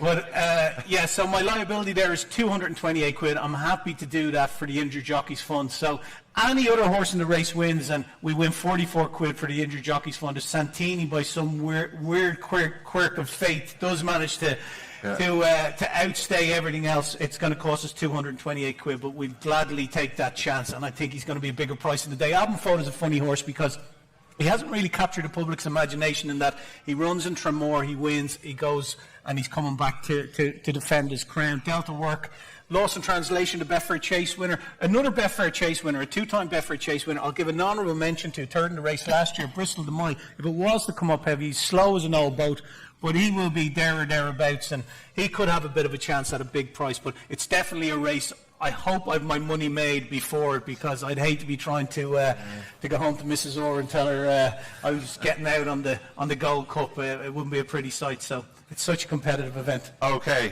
It's been interesting. I think you'll agree, folks. Santini, a very divisive figure there, not necessarily amongst the audience, but Kevin is keeping the faith with him. That's the big race of the week, the Cheltenham Gold Cup. And just to confirm, Barry, you're back on the final day. Was latest exhibition, was it? Yes, latest exhibition in the Albert. And Dave is with Albin Photo against Santini. Kevin, we didn't get your backs and lays on the final day. I think you're looking outside the Gold Cup for these, are you? The bet is Seal de Neige in the county hurdle. Should have won the Betfair hurdle last time. Things went wrong. Not So Sleepy left at the start. I think the plan was very much to follow Not So Sleepy and be delivered quite a bit later than he was. If you had backed him now, it was a real nightmare of a watch, because he's hit the front looking like the winner, and he's hung across the track. He's got there too soon, and he's only given best close home. He's got, I think, he's going to be £4 higher, but for me, and look, I know there was a few fallers at the last and what have you, but for me, I'd rate him as a comfortable winner of the Betfair hurdle. And county hurdle should suit him really well. I wouldn't have any fear about ground. And he shortened up a little bit in the last week or so, but he'd still be the one to beat in my mind. And from a laying point of view, I didn't have a strong view in this day. I went with a play Slay of Goshen. Something's going to have to give in that triumph, and he does an awful lot wrong. And you need to be some horse to get away with doing the sort of things that he does in a triumph. So not a bullish one, but that's what I went for. Okay, and we'll be going to the questions that we've got from you guys here in the show, and indeed everyone watching online as well in just a sec. Before we do, anything else, Paul Gordon, on the final day you might want to give a mention to? There's been a bit of a gamble on one of Paul's on the final day. You might enlighten us. Tell us more. Grenadine in the Grand Annual. Oh yeah, Grenadine, the Grand Annual. He's a smart young horse. He's won 3 from 3, qualified by winning at Fakenham. We decided not to go for the Arkle and aiming for this race, and with luck he got very well. He's halved in price in the last couple of days. Is he? 6 to 1 now. Is he? Oh, there we are. No idea why that is, but no, seriously, it's probably because we left him out the Arkle, probably. Gordon, I know you don't back horses, but what about the Martin Pipe Conditionals Hurdle? That's the race you want to win. You got a head-to-head with your young protege here, by the sound of things, with the Butcher said. Just remind us, the bosses Oscar and was it Colin Fire? Colin Fire, yeah. I actually asked Ollie about a month ago, is he going to run the race? And he said no, so I thought I'd fair it with Scrapery, but I obviously don't now, so I need to find someone else. My lad could run the Coral Cup. I actually, first preview I did this year, I thought I'd better ask Gordon what his fancies were in handicaps, and it was sent him a WhatsApp, and the spelling wasn't great coming back, but it was in capitals. It was 3 words, column of fire. So I've tipped him up in every preview I've done. So yeah, I'd say funny he hasn't mentioned so far. In the interest of balance, I think you did throw him in there at some stage earlier, didn't you? Column of fire. I did. And you know the way this is the Martin Pipe handicap hurdle, and Gordon's obviously goes all out to win it. Do you think in 20 years' time you'll be having runners in the Gordon Elliott handicap hurdle? Jeez, I hope more like 50. Oh, God. Jesus. How old will he be then? 64, 48. I think his counting's as bad as his spelling on it. Kevin could have some news in the Martin Pipe. Yes, Kevin, Joseph O'Brien, very interesting runner in this front view. Yeah, look, he's been very well backed. Everyone seems to be talking about him.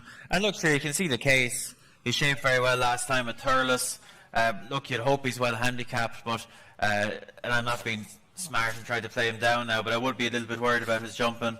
He was quite novice the first 2 days. He was better last time, and I was happy with how he coped with the longer trip. It's one thing going around in a small field novice hurdle around Thurles and a Martin Pipe. He's just going to have to be on his game jumping wise over the just to give himself a chance. I'd say there's a good chance John Joe O'Neill Jr. will ride him. I'm not confirmed yet, but I'd say I wouldn't be surprised if he was on him. And hopeful if he's in contention there, 3 out, you'd be disappointed if he didn't go well. But it's one of those that the writing could be on the wall early. Couple, which again, I'm not being smart. Watch back the races yourselves. You would have a bit of a worry about his jumping with just 3 runs over hurdles going into a race like that. Yeah, it sounds like a potentially very hot race, that Martin Pipe handicap hurdle, in fairness, this year. Before we wrap up with the charity bets, guys, we're going to go to our questions, which you've been submitting throughout the evening. And first one for the trio of trainers on my right here, guys. If the trainers could train any other horse running at Cheltenham from a different stable, who would it be? We'll give you first crack, Ollie. You better pick one of his, I'm sure. Yeah, to be political, I'll pick Envoy Allen. I'd love to train him. I think he could be a monster, and I think in 3 or 4 years' time we could be talking about one of the greats that we've seen. Do you think you do well over here? I do. I do. He'd find life a lot easier in England than he would Ireland, but no, he won't be. He'll be coming over here once a year, Gary, so it won't be a problem we'll have to be worrying about. But I think he's very good, and I hope he wins. Yeah. Paul, would you be an Envoy Allen fan or something else? Yeah, I mean, Envoy Allen can win a Gold Cup one day. He's that smart. But I was going to go Benny Duduy. I think she's a monster, and I think she'll win the mares race. Yeah, Benny Duduy. We didn't really get a chance to talk about the mares race, but that's a fantastic duel in its own right. Benny Duduy and Honeysuckle. Gordon, from an outside stable, if you could get your hands on one of them. Well, I'm always a man that's looking for a winner, so at this year's Cheltenham Festival, I'd have to go Paisley Park. Paisley Park, okay, and what a smashing horse he is too. I'm sure he's going to take an awful lot of beating as well. What else have we got? Gold Cup outside bet, we've covered that, I think. Best bet of the week in handicaps. Guys over here, anything we haven't mentioned for that? Simply the bets in the plate. I spoke to Gav Sheehan a couple of weeks ago, who was praying for rain for this horse. He wanted good ground for Rouge Vif in the Arkle. Looks like it's gone against him. Working on him as well for that, but the ground's gone, I think. Simply the bets. That novice form from January could look very good by the time he lines up in the plate. I think he ticks all the boxes. He's rock solid. Good man, Dave. Okay, Kevin, nothing else in the handicaps? No, I think I got a chance to cover all the ones that I like now. The pick of one for me would be Plan of Attack in the Kimmuir. Plan of Attack in the Kimmuir. Shattered Love, someone wondering about. We covered that. Ryanair, Gordon, for her as things stand. Yeah. And she'll have it. If I knew I'd go for a handicap, but I don't own a trainer, so. But I imagine it's the Ryanair she's going to go. Is that because you think she's on a reasonable mark, or do you just think maybe the Ryanair might be a bridge too far? She's probably on a mark now that she could win a handicap off 151, But Michael sponsors Ryanair, and he's keen to have a run in that race. We'll see what happens. Okay. Paul, we chatted a lot about Solo. I know you think he's going to make a lovely chaser, but someone wondering here, do you think he could be a champion hurdle type in the interim? Well, if he wins next week, definitely. Why not? Yeah. It all depends on next week. I mean, there was even some people suggesting with the rating he got after Counting, why not supplement it for this year's champion? Was that ever even a possibility? Did it ever cross your mind? No, I don't think we're facing them. As I said earlier, if I'd had a second run, he backed up that first run, and I knew a little bit more about him, then may have been a possibility. But at the moment, we're doing the right thing, keeping him in his own age. To see him next week. Another one for Gordon. Conflated Gordon, a horse we haven't mentioned. Going to the Martin Pipe or staying at home? Staying at home. Staying at home. What would be the target for him? There's a lot of prize money to be won in Ireland between now and the end of the season, so that's the target. Okay, prize money. Another one for you, Gordon. Where did Gordon get his shoes? I probably rolled them off Ollie Murphy this week, because I definitely didn't buy them anyway. You're the same size, eh? Well, he's a bit bigger than me. Shoe size, isn't it?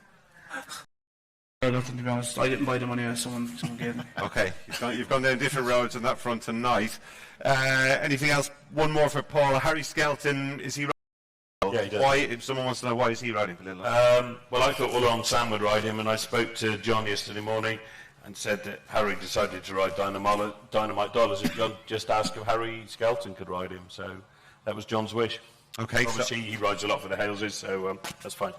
Very good. Okay, so we're going to leave it there with the questions. Final piece of business, folks, and I'm sure you're all very keen to hear the charity bets from our panel members this evening. Barry, just before we kick on. Yeah, I'll just remind people that our Betfair exchange on day one is bet £20 in the first race of Supreme Novices Hurl and get a free £20 bet on mobile. So bet 20 quid in Supreme Novice Hurl and get 20 quid free bet on mobile. And did we give the enhancement for the final day? I can't remember. We did, yeah, we did. It was a place. It was a place double. Yeah, it was Pine. It was Jesus, Gareth. I'll tell you, Pine Hill and Albin Photo about the place, wasn't it? Albin Photo and Time Hill. Yeah, about the place. Yeah. Okay.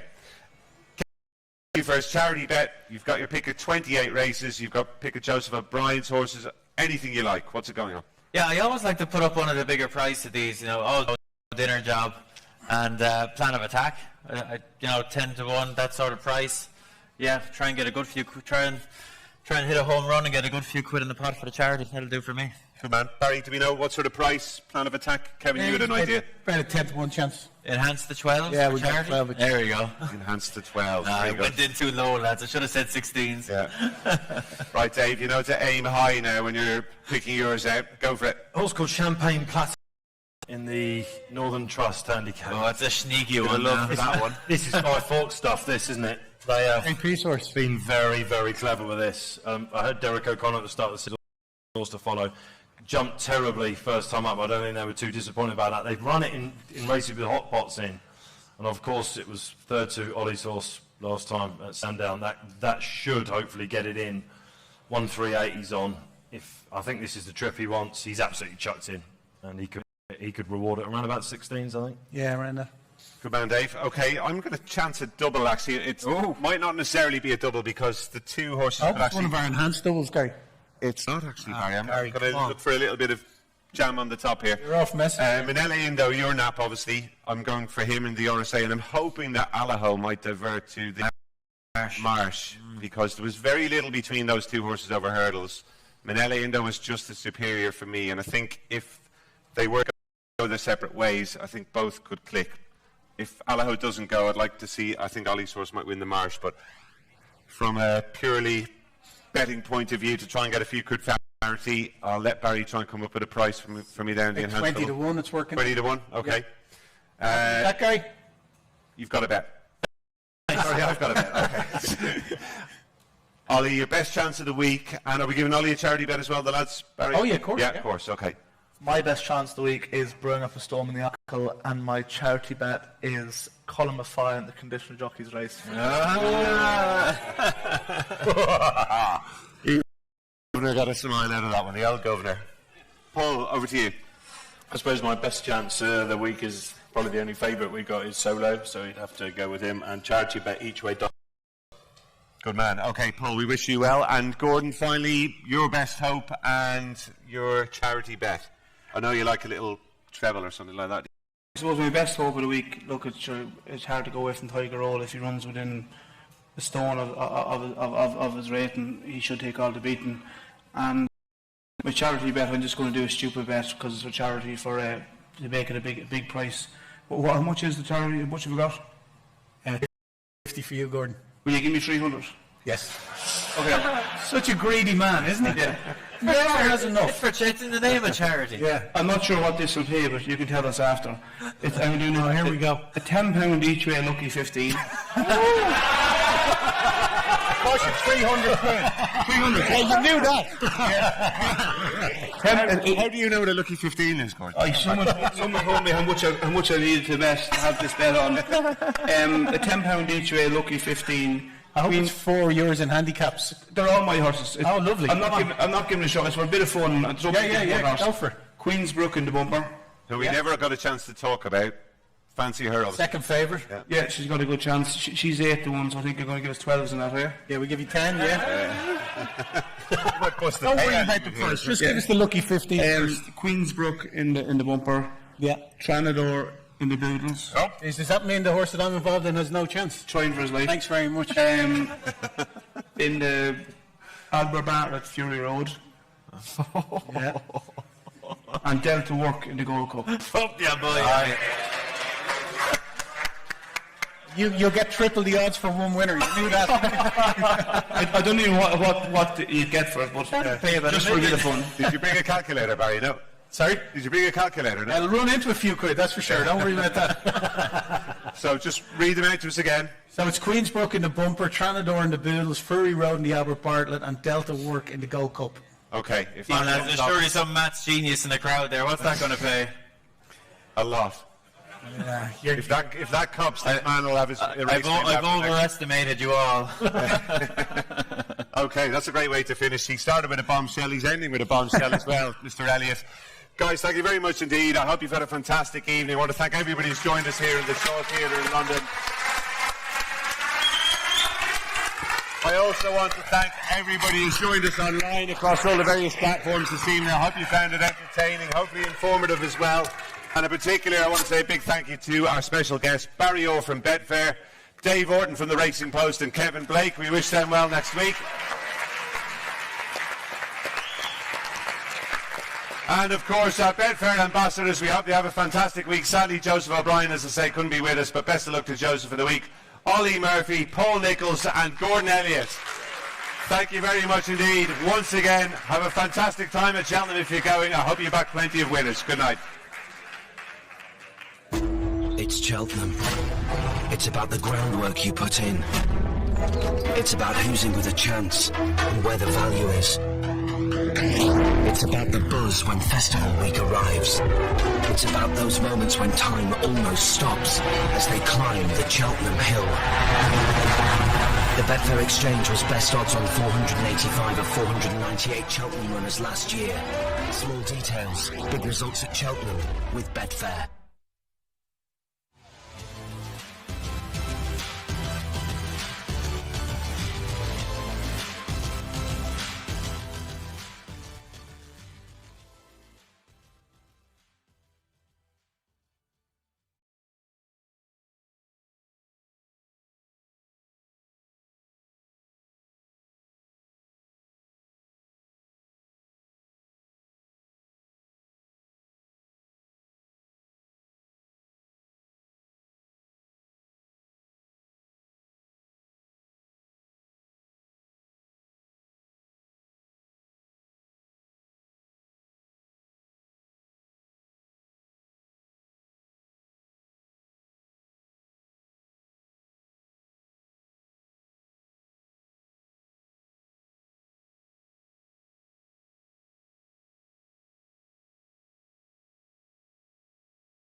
There we are. No idea why that is.